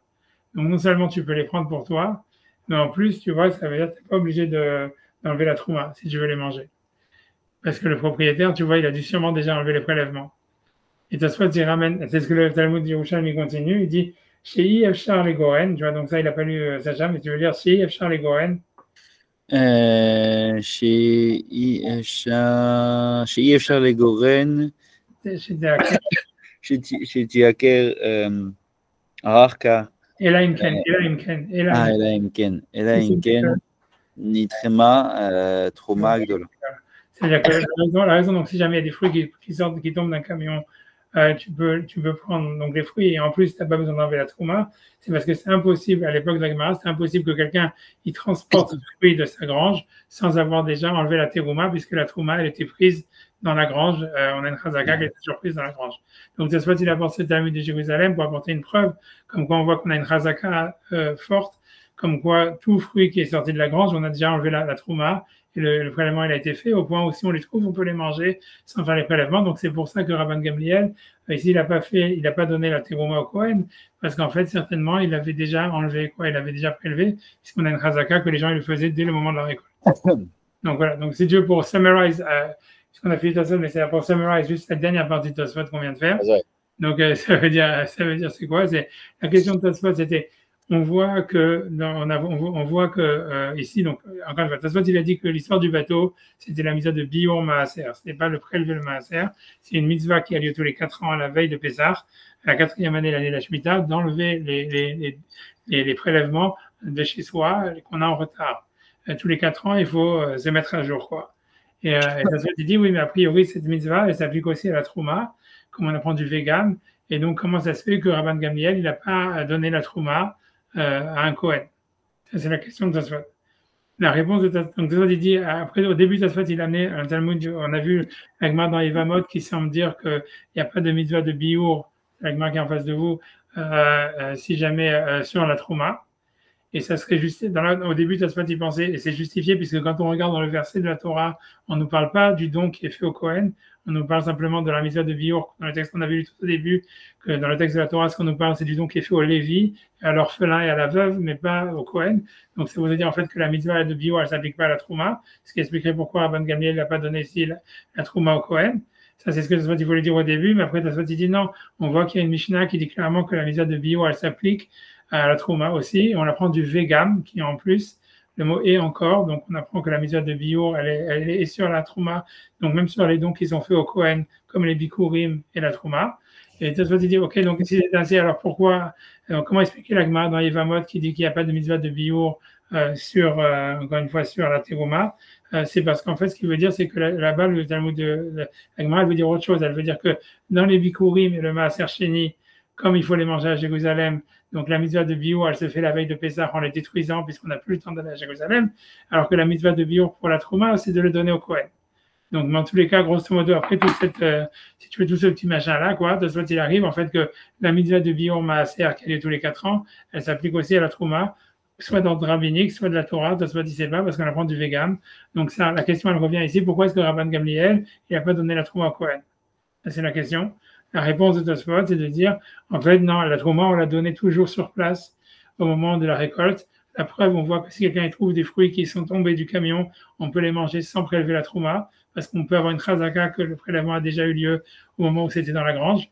Et donc, à cause de ça, c'est pour ça que Rabban Gamliel il n'a pas donné la trouma au Cohen parce que c'est sûr qu'il avait déjà donné au début, au moment de la récolte, il n'y avait pas du retard, les gens ne prenaient pas des retards de 3 ans sur la trouma. Voilà, c'est la réponse de Tosfot. C'est clair? Ça va, c'est bon. Ok. C'est pas, ça, On est content d'avoir fini. ouais. Voilà, c'est bon. C'est bon. Et la première partie de Tosfot, c'est simplement de dire encore une fois, Rachid disait que l'histoire du bateau, c'est parce qu'en fait, il fallait faire le prélèvement. Et Tosfot, il a plein de questions avec ça, puisqu'il a pas, ça veut dire, on ne voit pas qu'il dit clairement qu'il donne le maaser, il dit qu'il va mesurer dans le futur, etc. Et donc Tosfot, il dit ici, le problème, et que selon Rachid, donc l'histoire de Rabban Gamliel, c'est qu'il avait peur que les gens de sa famille, ils mangent la nourriture sans avoir fait les prélèvements. Et Tosfot, il a plein de questions sur ça, et donc lui, Tosfot, c'est pour ça que lui, il avait proposé une autre explication, c'est-à-dire qu'en fait, c'est pas que le type, il n'a pas fait les prélèvements, c'est que les prélèvements, ils avaient déjà été faits, mais il y a la mitzvah de Biour, qui est une fois tous les 4 ans, la veille de Pessah. Oui, c'est cette mitzvah-là que Rabban Gamliel il faisait en faisant acquérir ces choses-là à Rabbi Yoshua en tant que Lévi, à Rabbi Akiva en tant que celui qui s'occupe de l'argent des pauvres. Voilà, ça c'est bon, c'est clair. Ok. Voilà, voilà. Vous voulez faire le Tosfot d'après? On peut le faire. C'est pas un Tosfot compliqué. Voilà, et simplement c'est un Tosfot simple. Mais on peut le faire. Yoshua. Ouais. Vous voulez le faire? Allez, bon. Ça, allez, on y va. Natoun le Yoshua. Donc ici, Tosfot, il va. En plus, c'est un Tosfot qui va plaire à Valentin parce que c'est un Tosfot historique. Ah. Donc, je sais pas si je lis moi ou. Allez, je lis moi. Ah bon? Non, on est lancé. Non, Ah, ok, d'accord. non, c'est pas pour vous empêcher, c'est pour qu'on soit vraiment. Non, ok, d'accord. On me trouve plus actif comme ça. Ok, alors la question, peut-être c'est mieux que ce soit Sacha qui dit la question. Allez, Natoun Yoshua, il est donné à Yoshua. Donc, dans l'histoire, nous dit que Rabban Gamliel il a donné le maaser à Yoshua, à Rabbi Yoshua. D'accord? Vas-y, Sacha, je sais pas, là, j'ai l'impression que. Shehaya Levi. Shehaya Levi qui était Lévi. Donc, c'est pour ça qu'il reçoit le maaser, qui est le Rishon qui est donné au Lévi. était Levi. Et les Piresh. Qui est Piresh Bekuntraes. Comme Rachid. Vekaché Natanlo. Veha Kenisnehu Kenasinhu. Ezra. Fin d'interrogation, fin de la question. Donc, ça veut dire la question, elle est cachée, c'est difficile. Natanlo, comment il lui a donné le maaser? Kansinhu Ezra. On sait que Ezra, il avait fait un décret quoi on ne donne pas le maaser au Lévi dans le deuxième temple. Je ne sais pas si vous avez déjà raconté, si vous avez vu ça, on peut regarder la référence. Ça veut dire, si je veux l'idée, c'est que, comme je vous avais dit, c'est que je pense qu'on peut faire, je peux regarder la Gemara si vous voulez, mais je peux faire ça, je peux faire à l'oral. C'est encore une fois, c'est que, en fait, ça veut dire c'est-à-dire que quand il y a la destruction du temple par Nabucodonosor, en fait, donc si tu veux, les Grecs, je sais pas, les Nabucodonosoriens, je sais pas comment ça s'appelle, les Assyriens, ils voulaient en fait que les Lévis, qui étaient donc des musiciens et des artistes, donc ils leur chantent des chansons pour eux, tu vois, ça veut dire qu'ils composent de la musique et qu'ils écrivent de la musique et qu'ils jouent de la musique pour eux. Comme c'est marqué d'ailleurs dans les Tehillim, quand tu vois dans le Mizmor Al Naharot Bavel, sur les fleuves de Babylone, Sham Yashavnu Gambachenu, là-bas nous asseyons et nous pleurions, Bezochenu et Sion, quand on se souvenait de Sion, à l'Aravim Betocha, à cause des Aravim, ça veut pas dire les Arabes, ça veut dire Aravim, ça veut dire sur les saules, ça veut dire les saules qui avaient poussé sur les ruines Betocha, qui étaient donc dans Jérusalem, à l'Aravim Betocha, les saules qui avaient poussé donc dans Jérusalem, Talinu Kinorotenu. Talinu, ça veut dire nous avons pendu Kinorotenu, nos violons, ou nos lyres, peu importe. Kinor, c'était un instrument à cordes qui était utilisé par les Lévi'im pour chanter dans le Beth Amikdash. Talinu Kinorotenu, Kisham Sheelunu, quand là-bas ils nous demandaient chauvez-nous, ça veut dire nos captures, ceux qui nous avaient capturés, Kisham Sheelunu Divreshir, des paroles de chansons, Betulalenu Simcha, ça veut dire et nos amis et nos enfants nous demandaient de la joie. Le verset dit comment est-ce qu'on va chanter la chanson d'Hachem à l'Admat Nechar sur un pays étranger, tu vois. Et là-bas, quand tu regardes dans le Midrash, etc., qu'est-ce que ça veut dire? C'est marqué même pas dans le Midrash, dans le Tanakh. C'est qu'en fait, les Lévi'im, ils ont refusé ils voulaient pas composer ni chanter de la musique pour les Goïm, donc ils s'étaient coupé le pouce pour ne pas, pour ne pas jouer de la musique. Mais en fait, si tu veux, donc après ça, donc il s'est retrouvé le problème de ça, c'est que quand il y a eu le retour à Sion, donc par Ezra, il n'y avait aucun Lévi qui pouvait jouer de la musique et au Beth Amikdash. Et donc ça, Ezra, ça l'avait vachement énervé. Ça veut dire parce que pour lui, il avait vu ça comme un manque d'espoir des Juifs que la rédemption pouvait venir. Et donc à cause de ça, il a fait un décret comme quoi, bien que la Torah elle disait qu'on donne le Maaser aux Lévi, dans le deuxième temple, le Maaser il devait donner aux Kohen, puisqu'il semblerait que les Kohen, eux, et c'était pas comme c'était pas leur job de jouer de la musique. Si tu veux, ils avaient pas fait ça. Donc eux, ils pouvaient jouer, c'est eux qui ont remplacé les Lévi'im à jouer de la musique dans le Beth Amikdash parce qu'il n'y avait plus de Lévi qui était capable de le faire. Et donc c'est pour ça que Tosfot il demande. Parce qu'ils s'en foutent parce que bon, ils ont besoin des enfants. Ouais, après ça, c'est voilà, la génération d'après, évidemment, c'est sûr qu'ils ont repris leur job, j'imagine les Lévi'im, mais ça veut dire l'idée, c'est que Ezra, il avait fait le décret, a priori, on n'a jamais vu qu'il a été annulé, quoi. Ça veut dire qu'a priori, c'est un décret qui est resté, ça veut dire, voilà, ça veut dire grosso modo, parce que les Lévi'im, leur job, c'était de faire ça, et comme eux, ils n'ont pas été capables, en tous les cas, au moment de l'inauguration du Beth Amikdash, de faire leur job, donc Ezra, il pensait que c'était normal qu'on leur relève aussi leur salaire, qui était le Maaser, puisque c'était en échange de leur travail au Beth Amikdash.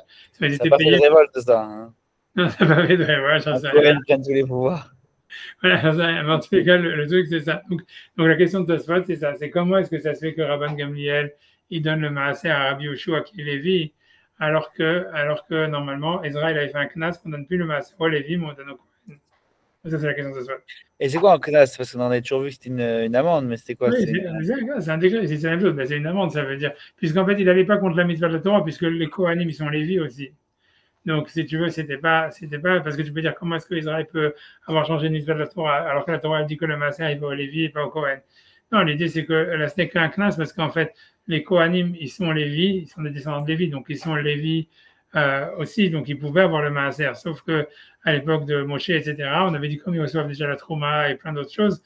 Donc voilà, on disait ça, c'est pour le reste, c'est pour le Lévi, quoi. Mais Israël a fait un knas comme quoi qu'on donnait qu'à une certaine partie des Lévi'im, c'est-à-dire aux Kohanim, et plus aux autres, pas aux Lévi'im normales. C'est comme si au moment de la montée à la Torah, tous les Lévi'im sortaient, ils ne pourraient pas monter pour X raisons, ils pouvaient faire les deux, quoi. Voilà, c'est bien parce que voilà. Mais c'est ça l'idée. Tout ça parce que voilà. Donc, je sais pas, je pense que si on regarde dans la Gemara, dans les mots de Peva, vous pouvez l'avoir. Je crois que c'est Peva. C'est quoi? Il faut que je revienne. Peva, il y a marqué. Oui, on peut regarder si vous voulez voir la Gemara dans les mots, mais 2 secondes. Aussi, 2 secondes. Je pense que si on fait comme ça et on fait. Ça marche. Peva, c'est quoi? C'est 90. Non, Samachaïn, c'est 86. Peva, 86. 2 secondes. Je vais enlever mon truc machin. Je crois que c'est, je sais pas si c'est A ou B, c'est B, merde. 6B. Voilà.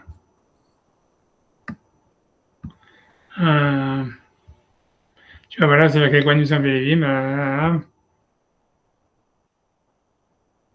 J'espère que je vais retrouver. Voilà.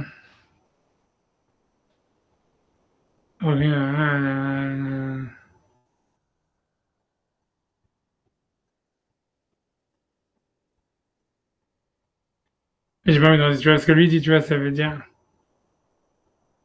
Tu vois ce que dit, parce qu'au début, l'Agma dit qu'ils sont pas venus du tout à l'époque de Ezra. Mais l'Agma, elle va challenge ça, elle va dire, c'est pas qu'ils étaient pas, ils sont pas venus, mais c'est qu'ils pouvaient pas chanter.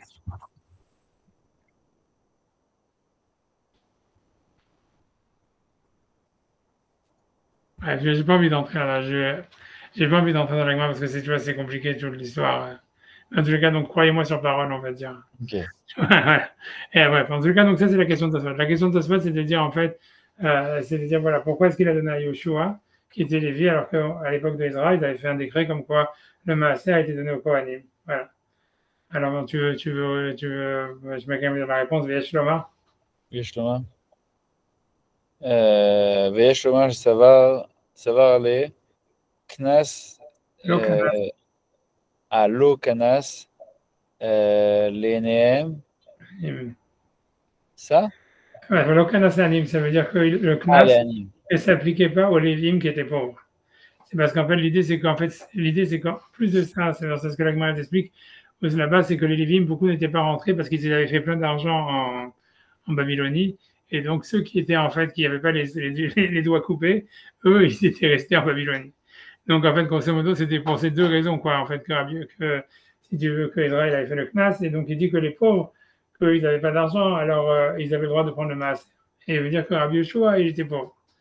Et sur ça, il cite une référence, tu vois, voilà, l'anime que Rabbi Yoshua Ani Aya. Rabbi Yoshua, il était pauvre, qui était Amar Bivrachot. Ça veut dire, quand on dit dans Brachot, ça veut dire des murs de ta maison. Nikar Shipechami Ata. On se rend compte que tu es quelqu'un qui fait du charbon. Ça veut dire, l'idée c'est que Rabbi Yoshua, ça veut dire Rabbi Yoshua, c'était en fait, on peut dire c'était sûrement le plus grand Rav qu'il y avait en Israël à son époque. Et si tu veux, et en fait, il va entrer en bisbise avec Rabban Gamliel. Rabban Gamliel, il pouvait pas le supporter grosso modo. Et en fait, à un moment, tu vois, tous les Rachamim, ils disent à Rabban Gamliel qu'il doit se calmer et qu'il doit demander pardon à Rabbi Yoshua. Enfin, il y a plein d'histoires, tu vois, ça veut dire.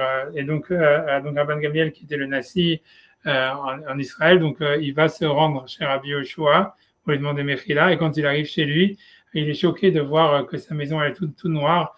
Et ça veut dire du niveau de pauvreté, en fait, de Rabbi Yoshua.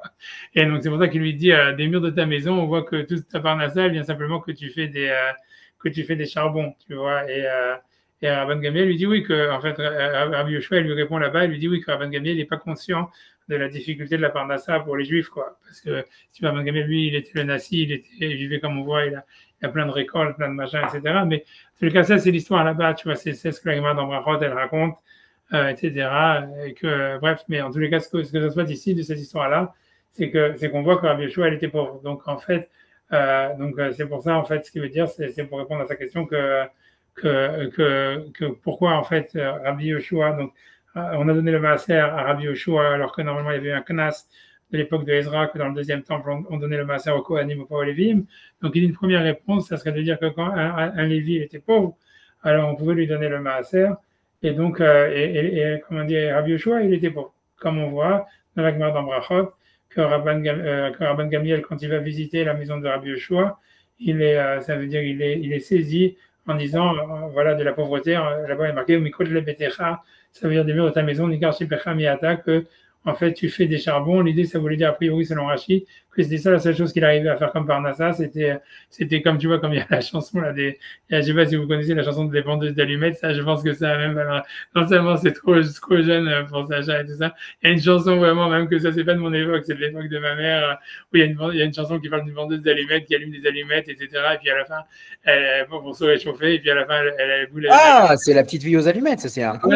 Voilà, la petite fille aux allumettes, voilà. C'est horrible, cette chanson. Voilà, c'est la même chose, si tu veux. Ce qui faisait Rabbi Yoshua, c'était ça veut dire Framiada, c'est quelqu'un qui. Les allumettes de l'époque, tu vois, c'était des charbons, et tout ce qu'il avait comme parnassa, c'était de faire des charbons pour essayer de les vendre. Donc, tous ces murs de sa maison étaient noirs, parce que c'était ce qu'il faisait. Donc, bref, mais en tous les cas, on voit qu'il était beau. Ça veut dire Pechamiata, ça veut dire quelqu'un, c'est une parnassa de ceux qui avaient vraiment rien, c'était de faire des allumettes, quoi. Donc, c'est Pechamiata. C'est comme la chanson, la petite fille aux allumettes, voilà, exactement. Ok, donc ça, c'est la première réponse de Tosfot. Maintenant, Tosfot, sur ça, il a une question. Il dit Thomas, vas-y, tu veux laisser dire, Sacha, vas-y. Alors, le deuxième, Ve'im Thomas, Lamalo Natanlo, Gam Meaver, Maaser, Ani, Ve'yesh Lomar. Tu vois, parce que l'histoire, c'est que si Rabbi Yoshua, il était pauvre, et c'est pour ça qu'il avait le Maaser Rishon, mais on voit dans la suite de l'histoire qu'en fait, il y avait du Maaser Ani, parce qu'il y a un deuxième Maaser qui était donné aux pauvres.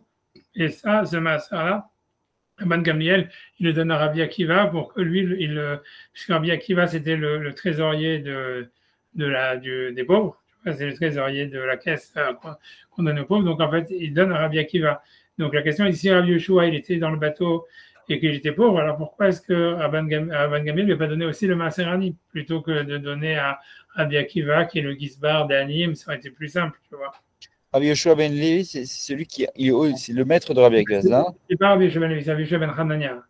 Oui, Rabbi Yoshua ben Hanania, c'est un des maîtres de Rabbi Akiva. Ce que je dis, Rabbi Yoshua ben Hanania et Rabbi Elazar, c'était les deux Gdolim, tu vois, qu'il y avait à l'époque.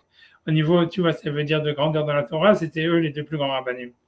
Tu vois, c'était les rabbinim de Rabbi Akiva, tu vois, et Rabban Gamliel, il avait un peu de problème avec eux, tu vois, et c'est pour ça que à la fin, quand il y a eu tu vois, ça veut dire à cause tellement de bisbis que à la fin, ils ont dû enlever Rabban Gamliel, ils ont dû lui enlever le titre de Nasi, et ils l'ont donné à Rabbi Eliezer ben Azaria, qui était Cohen, tu vois, qui est aussi Avec dans Annick et Shavana. cette histoire-là, ça veut dire, cette histoire de Rabbi Eliezer ben Azaria, et parce que, en fait, comme Rabban Gamliel lui a enlevé sa Nessiout parce qu'il avait fait trop il avait été trop il faisait du harassment sur Rabbi Yoshua, et donc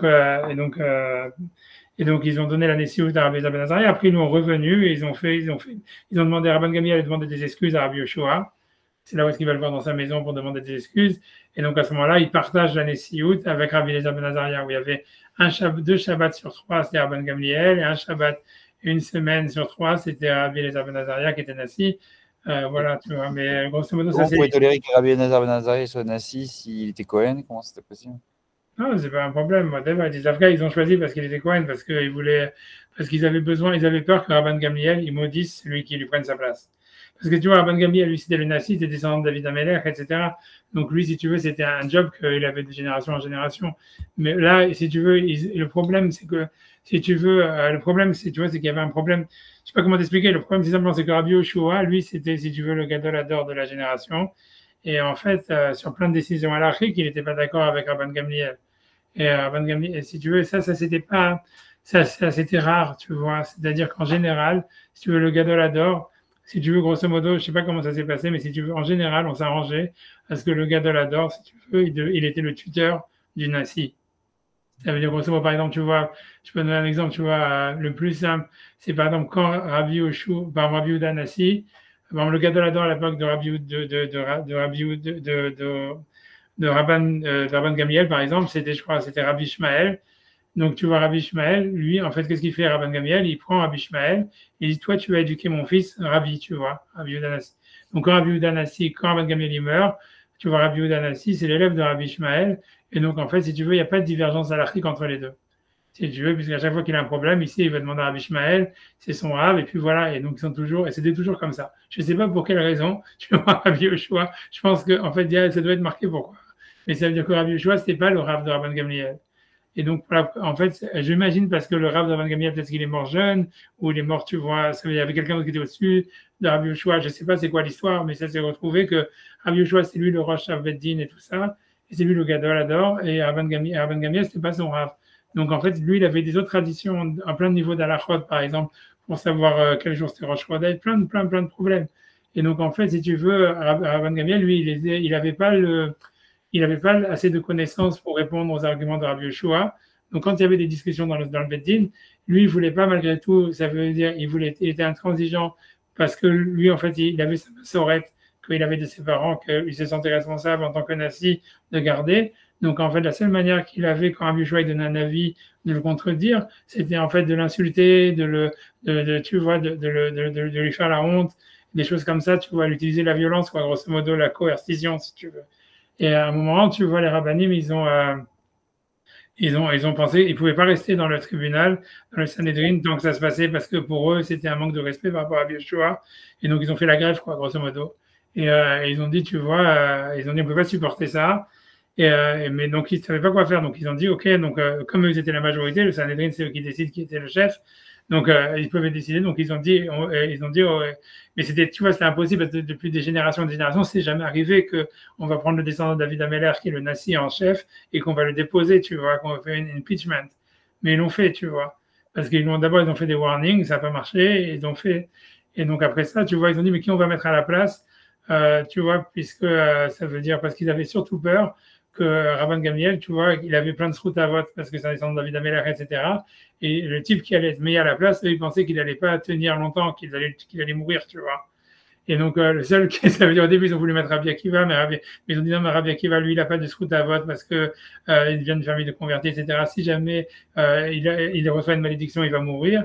Donc, à la fin, le seul que c'est sûr que lui, il a assez de route à vote, c'était Rabbi Eliezer ben Azaria, parce que bien qu'il était d'Ezra, ouais. descendant d'Ezra, c'est un Cohen, etc. Donc ils ont dit, ok, lui, même si jamais Rabban Gamliel le maudit ou quelque chose comme ça, il va pas mourir, quoi. Et donc, donc lui, et donc, voilà, et donc après ça, ils ont fait la paix, tu vois. C'est-à-dire Rabban Gamliel, il a vu qu'on lui avait enlevé son job et tout ça, il a eu des boules et tout ça, il a admis qu'il avait été un petit peu trop loin.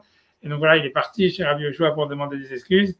Et voilà, ils ont fait plus ou moins la paix. Et après ça, donc comme ils voulaient garder, ils avaient peur de garder un garde-fou que Rabban Gamliel il recommence, tu vois. Donc c'est pour ça qu'ils n'ont pas donné le pouvoir comme avant. Ils lui ont donné simplement, ils ont gardé Rabbi Eliezer ben Azaria comme Nassi, comme je dis, un tiers du temps. Et Rabbi il devait partager en fait l'année Siout avec Rabban Gamliel. Tu vois, mais ça c'est l'histoire. Tu vois, je sais pas pourquoi je raconte tout ça exactement. Parce que tu m'as demandé pourquoi ils ont pris un Cohen ou un Nazi, parce que voilà, c'est ça l'histoire. Mais c'est voilà, ça c'est ça l'histoire. Il y a eu beaucoup de, tu vois, de discussions, tu vois, plein de problèmes. Et tu vois, Rabbi Eliezer, que lui, il était, tu vois, lui, si tu veux, Rabbi Eliezer, c'était le deuxième Gadolador avec Rabbi Yoshua. Lui, il a été carrément mis Becherem, tu vois, mais parce qu'ils n'ont pas réussi justement si tu veux. Donc, je sais pas comment ça se fait que Rabbi Eliezer et Rabbi Yoshua, qui étaient les deux grands rabbanim, si tu veux, de la génération, ils avaient vachement du mal tu vois, il y a eu un grand problème avec le Sanhedrin, tu vois, à cette époque, tu vois, entre eux et le Sanhedrin. Mais voilà, puisque tu vois, Rabbi Yoshua, il a failli, tu vois, passer au Kherem, sauf que tout le monde s'est opposé pour le garder. Et Rabbi Eliezer, lui, il n'a pas échappé au Kherem, parce que, si tu veux, il n'a pas réussi à convaincre les membres du Sanhedrin d'aller de son côté, quoi. Mais ça veut dire, c'est super étonnant, parce que c'est sûr que Rabbi Eliezer et Rabbi Yoshua, c'était eux les deux rabbanim les plus éminents de leur génération, quoi. Et tu vois qu'ils ont besoin d'être défendus ou qu'il y en a un qui a carrément mis VRM, c'est super étrange, tu vois, au fond, tu vois. Mais voilà. Mais qu'est-ce que je te dis, tu vois, c'est comme ça, tu vois, parce que Rabbi Eliezer descend des bêtes. C'est peut-être les héritiers de la dispute qu'il y avait entre Hillel et Shammai, on ne sait pas exactement, tu vois. Mais a priori, c'est Rabbi Elazar qui a été mis en Kherem, c'est Rabbi Elazar ben Azaria? Non, c'est l'autre Rabbi Eliezer qui lui s'appelle Rabbi Eliezer Agadol, Rabbi Eliezer le Grand, que lui, il était un Gadolador.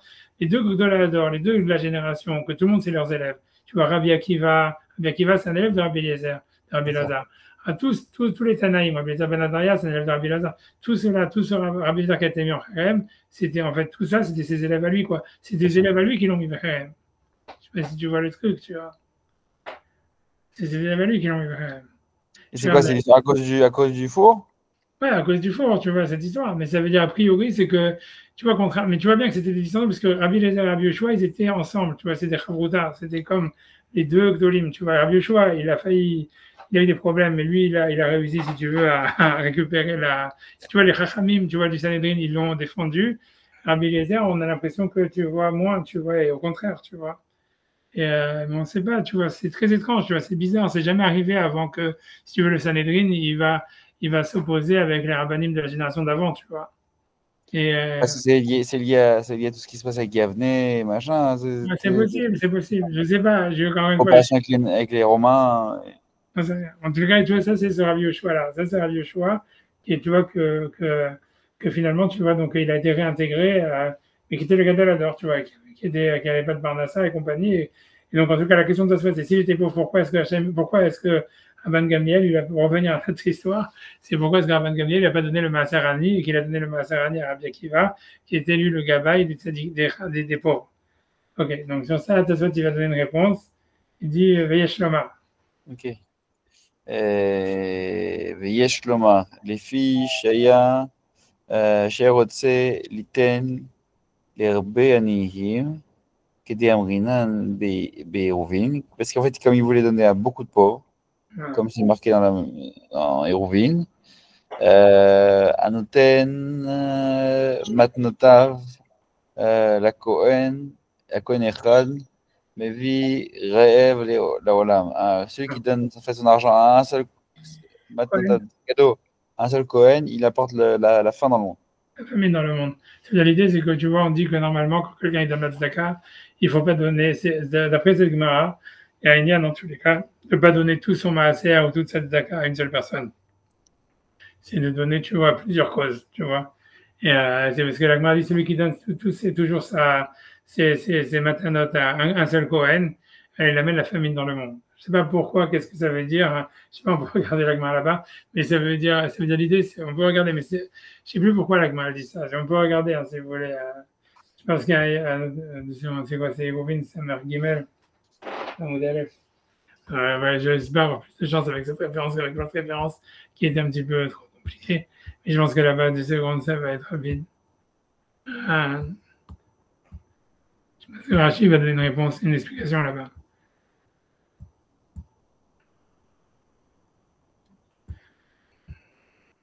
Seconde.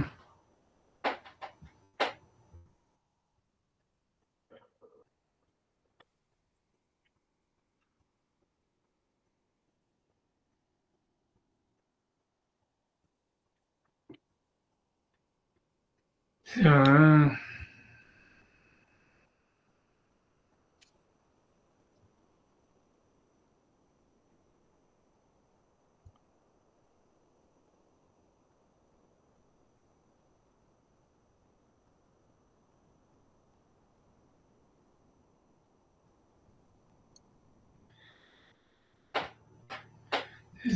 dur de comprendre les Gemara sans avoir tous ces aspects historiques, au moins de savoir les générations qui est Ouais. qui. Voilà, c'est ici la Gemara. Disons, vous l'avez, hein, je pense. Amar Rabbi Abba Bar Zavda, Kol Anoten Matnotav le Kohen Echad, tout celui qui donne tout son maaser ou tous les dons qu'il veut donner à une seule cause, à un seul Kohen, les virables, voilà, il amène la famine dans le monde. Shinemar Ira Aya Ayri Aya Kohen et David.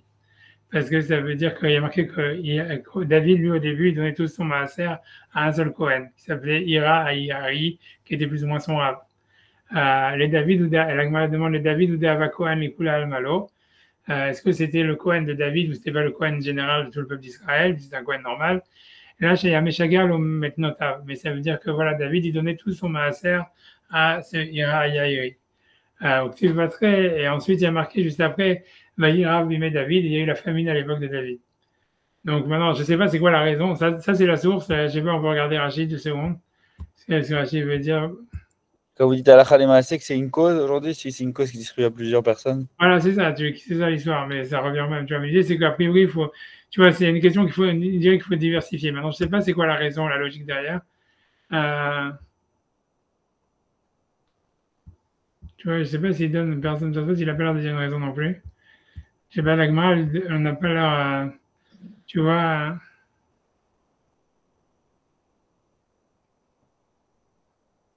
Tu vois, c'est tout, l'agma, elle dit rien. Tu vois, ça, c'est l'agma. Elle dit comme ça, out of the blue.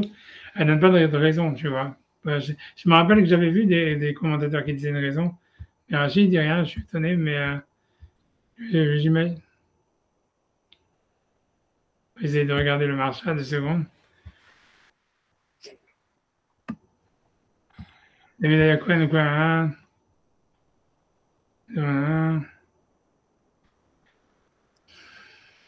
Il n'explique pas, hein. Je sais pas, personne ne donne une raison. Je sais qu'il y a des commentaires qui donnent une raison, j'ai pas envie d'aller chercher maintenant. Je me souviens avoir lu, mais je sais pas, ça serait quoi la raison. 2 secondes.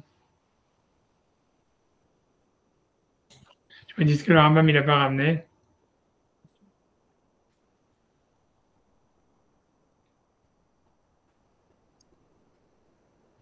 Tu vois, et lui dit que ça veut dire, il semblerait, tu vois, le rachage, il semble dire que c'est pas tenu dans la lacha. Moi, j'ai pas envie de rentrer là-dedans, quoi. Donc, je sais pas si c'est vraiment à prendre au mot, cette histoire. Ça veut dire au niveau de la lacha, les masses, c'est diversifié.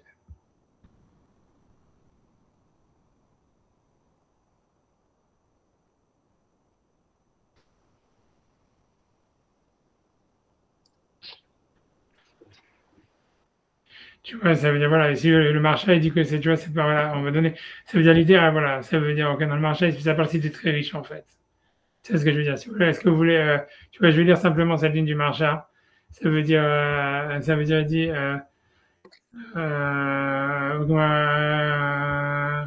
donc il dit, bébé collaguette, je peux partir d'ici, tu vois, je sais pas si vous l'avez, là où il y a la main, bébé collaguette, vous voyez le petit doigt? Ouais. Tu vois, bébé collaguette, tu vois, dans le bébé collaguette, ou dans plusieurs endroits, à Mouinan, Bemakir Keuna, chez nous. Ça veut dire qu'il y a un concept qu'on retrouve dans le Talmud plein de fois, où d'Afka, il y avait beaucoup de gens qui connaissaient, qui avaient un Kohen qui connaissait, il leur donnait tout le maaser, toute la trauma. Ça s'appelle Makir et Keuna. Et là, quand il explique, j'ai Mesha Gerlo, Kol Matenotav, qui lui donne tous ses maaser, tous ses cadeaux. Et il dit, Veloa Muboiso. Et donc, ça veut dire, on voit pas qu'il y a un interdit. Comme tu vois, ça veut dire comme, donc, ça veut dire, c'est pour ça le marcha, il s'étonne sur, parce que l'Agma a dit ça ici, alors qu'on voit pas qu'il y a un interdit ailleurs, que c'était un mina que plein de gens aient donné tout leur maaser ou leur trauma à une seule personne. Alors, sur ça, il répond le marcha, et comme on voit en plus le rachat, il dit que cette histoire n'est pas ramenée dans la Lacha, dans le Rambam, dans les Wadat Tzedaka, ni dans le Shulchan Aruch.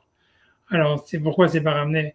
Alors, sur ça, il dit, Vefchar de David Melechaya, que cette halakha est pour David qui était roi, ou maintenant Keuna Shelo, et donc quand il donnait, ça veut dire tout ce qu'il avait donné au Kohen, c'était énorme, tu vois, Vadaï Merubin Ayo. Ça veut dire ça faisait beaucoup. Vayu Mesubakim la Kohanim, Rabbi, mais il aurait pu en donner à plein de Kohanim. Et donc, alors qu'il donnait à un seul, et qu'a priori, il en a fait un milliardaire, quoi, si tu veux. Et que les autres, ils avaient, donc c'est pour ça que ça amenait la famine dans le monde, quoi. Ça veut dire, il a un mec qui a beaucoup d'argent, ça marche bien avec ce que Tosfot dit, parce que Rabban Gamliel aussi, c'est un descendant de David Ameller, c'est quelqu'un qui était très riche, on voit bien. Donc, ça veut dire quelqu'un qui est très riche, il doit diversifier, quoi. Mais c'est quelqu'un, un juif normal, que tu vois que voilà, que ce qu'il peut donner comme maaser, de toutes les manières, ça n'a pas donné la parnassa assez, donc, il peut donner à une seule personne, quoi. C'est ce qu'il veut dire. Bref, tu vois, c'est ce que je veux dire. Ça veut dire que c'était dit, a priori, cet interdit, il a été dit, cette mitzvah, elle a été dit plus pour quelqu'un qui est très riche, a priori.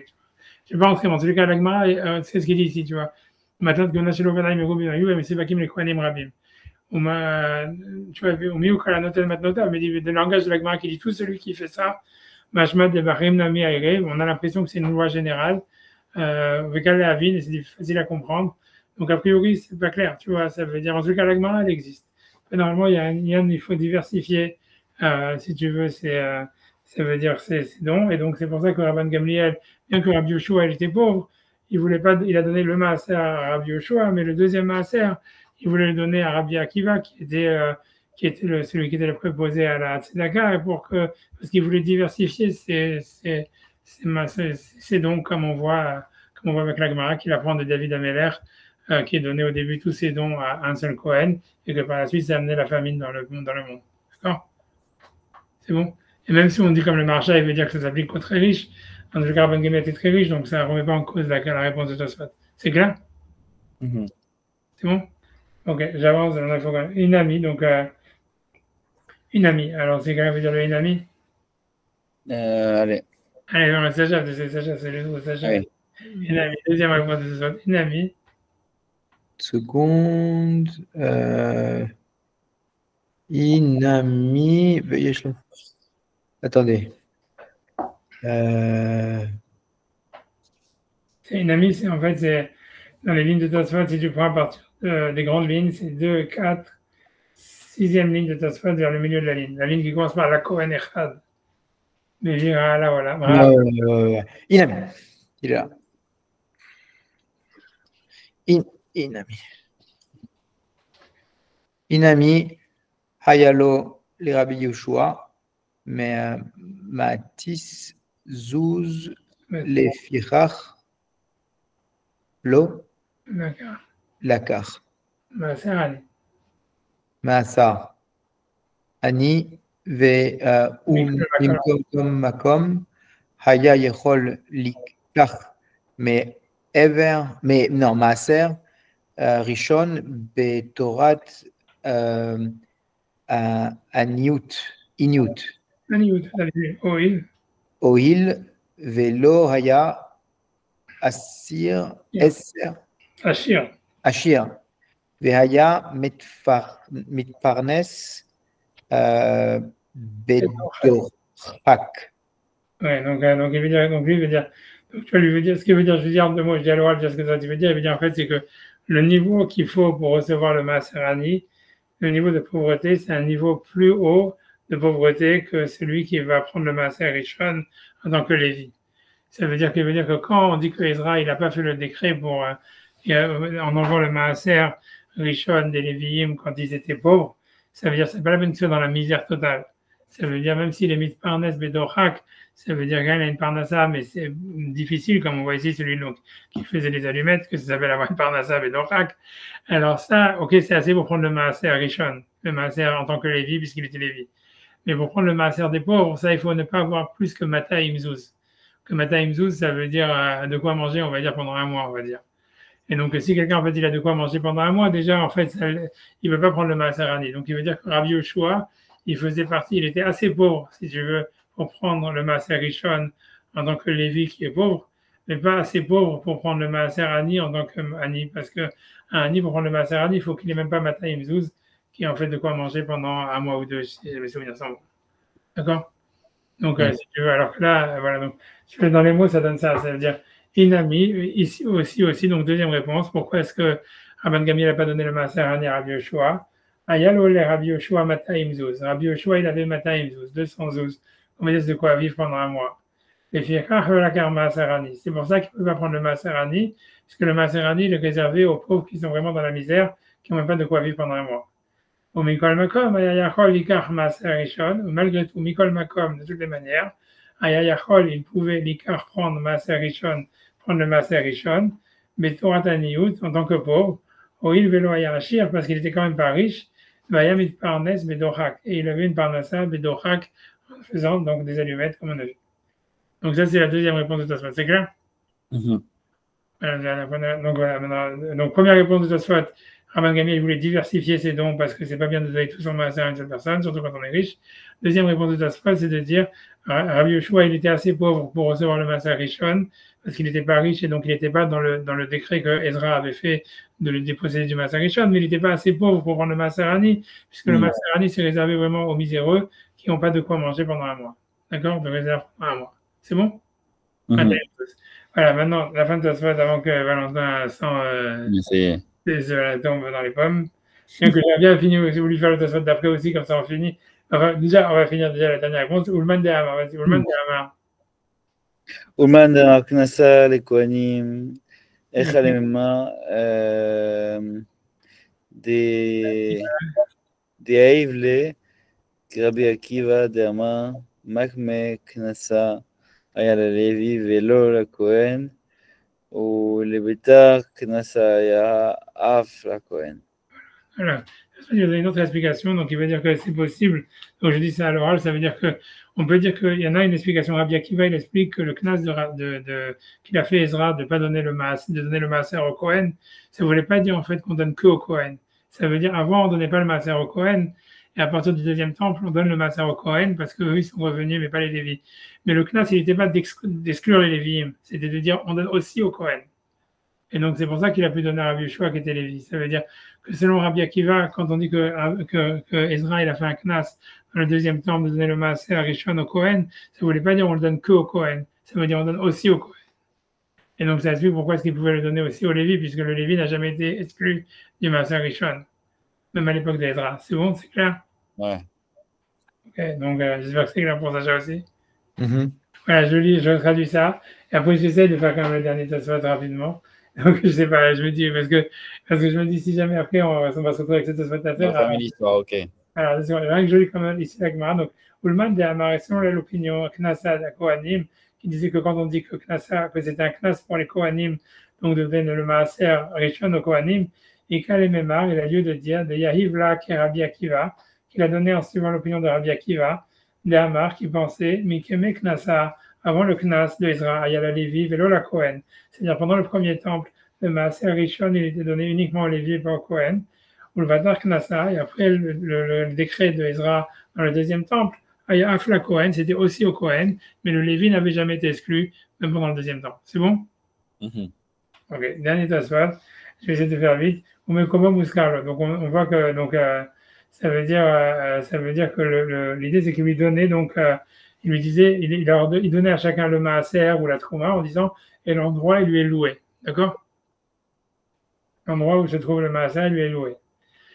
Beseva Katane, à la fin de la Mishnah, il est marqué là-bas, Benit Kablu Skar Zemizé, et en fait, chacun, il a donné, ça veut dire Rabbi Akiva, par exemple, il a dû donner une pièce symbolique à Rabban Gamliel pour recevoir le maaser et l'endroit dans lequel se trouvait le maaser.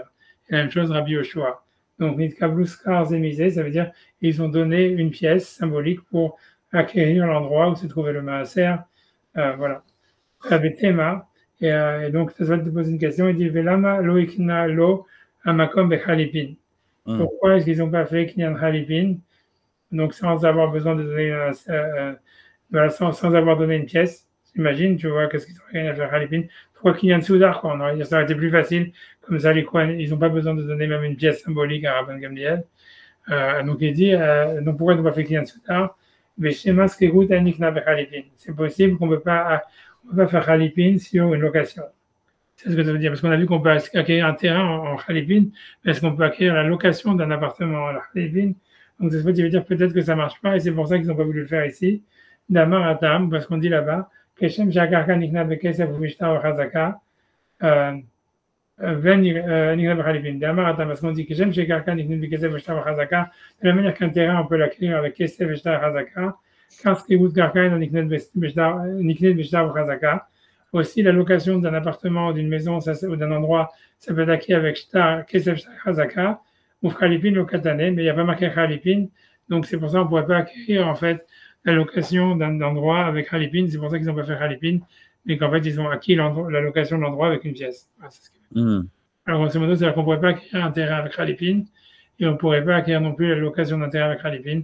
C'est pour ça, en fait, qu'ils n'ont pas fait Khalipin pour acquérir le terrain, mais qu'ils l'ont acquis avec de l'argent. La Skegut, et qui donc chacun donne une pièce à chacun. Voilà. Okay. C'est clair? C'est clair? C'est clair, ouais, je peux summarize si vous voulez, mais je sais pas, j'ai peur pour Valentin. Donc... Non, ouais, je vais. Je ferai ça vite et tout. Ok, d'accord, ok, moi je vais tranquille, j'espère que c'est clair. Merci, Rav. Je summarize quand même, ouais. Allez-y, Rav. Donc, Tosfot, il a dit que l'histoire du bateau, c'était d'abord qu'on parle de la méthode de biomaaser et donc pas du prélèvement.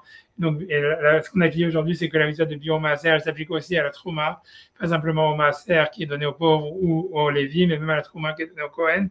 Et la raison pour laquelle c'est pas mentionné ici, c'est parce qu'en fait, c'est la terouma, elle était donnée sur place au moment de la grange. Et donc, c'est sûr que Rabban Gamliel l'avait déjà donné, il n'avait pas de la trouma en retard. C'est pour ça qu'il n'a pas eu besoin de la faire acquérir au Kohen. Ça, c'est ce qu'on a vu dans le premier Tosfot. Un deuxième Tosfot, on a vu que Tosfot, il demandait pourquoi est-ce que ici Rabban Gamliel a donné le maaser à un lévi, alors que Ezra avait fait un décret comme quoi, dans le deuxième temple, on donnait le maaser qu'au Kohen, puisque les lévis, ils n'avaient pas voulu, ils pouvaient pas chanter au Beth Amikdash. Et donc Tosfot, il donne deux réponses. Il dit d'abord, peut-être que on n'avait pas donné, le décret n'avait pas été fait pour les lévim qui étaient pauvres, puisque voilà, et donc Rabbi Yoshua était pauvre, comme on voit qu'il vendait des allumettes. La deuxième réponse de Tosfot, après ça, il demande s'il était pauvre, alors pourquoi il n'a pas pris le maaser Ani? Alors, Tosfot, il donne sur cette deuxième question deux réponses. La première, soit parce que Rabban Gamliel, il voulait diversifier les dons à qui il donnait, comme on voit que la Gemara dit que c'est bien de diversifier ses dons, sinon on amène la famine dans le monde, ou bien que Rabbi Yoshua, il était assez pauvre pour recevoir le maaser Rishon, mais pas assez pauvre pour recevoir le maaser Ani, qui est réservé aux miséreux, qui n'ont pas Taïm Zouz, qui n'ont pas 200 Zouz dans leur compte en banque, donc ils ne peuvent pas manger même pendant un mois. Ça, c'est... Ensuite, il dit une deuxième réponse en disant pourquoi Rabban Gamliel aurait pu donner à Rabbi Yoshua le maaser. C'est parce que quand Israël a fait un décret qu'on donne le maaser au Kohen, ça ne voulait pas dire uniquement au Kohen, ça veut dire même au Kohen, mais on peut toujours le donner au Lévi. Alors ça, c'était la deuxième réponse de Tosfot. Voilà. Et donc, ok, fini. Le troisième Tosfot, c'est pourquoi est-ce que quand ils ont fait acquérir, donc dans la suite de la Mishnah, on nous dit que quand Rabban Gamliel a fait acquérir et le maaser et tout ça, et l'endroit dans lequel c'était un Rabbi Yoshua et un Rabbi Akiva, il a fait en leur demandant une pièce en échange.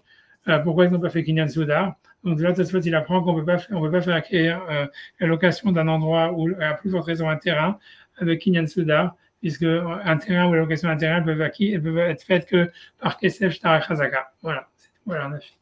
Okay. Alors, je vois que c'est clair et que tout va bien. Donc la semaine prochaine, on peut continuer la souga d'après. Pas Hachem. Yudzaïn Betamuz. Ouais, le mec, c'est le Ta'anit, on va essayer de faire, j'espère qu'on pourra faire le Ta'anit, j'espère qu'on va faire le shiur, je veux dire que normalement ça devrait marcher.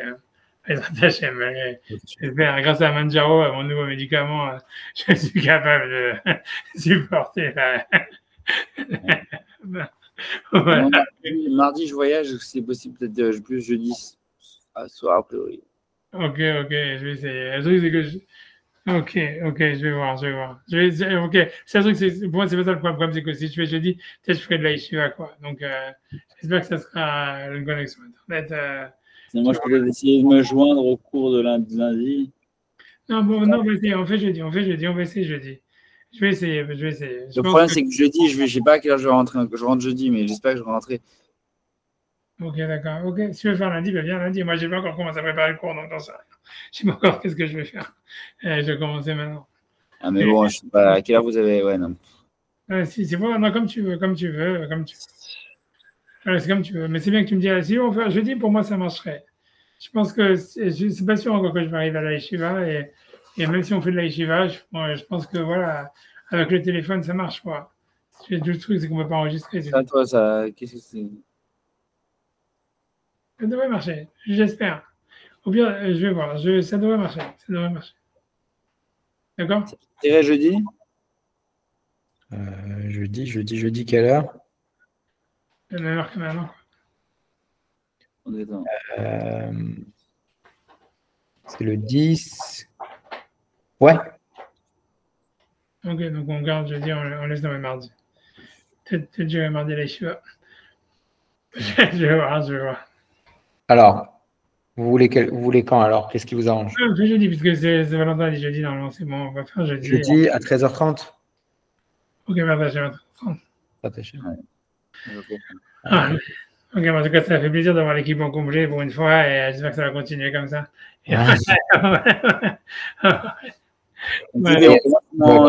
C'est mon Yamoulia de Guillaume aujourd'hui.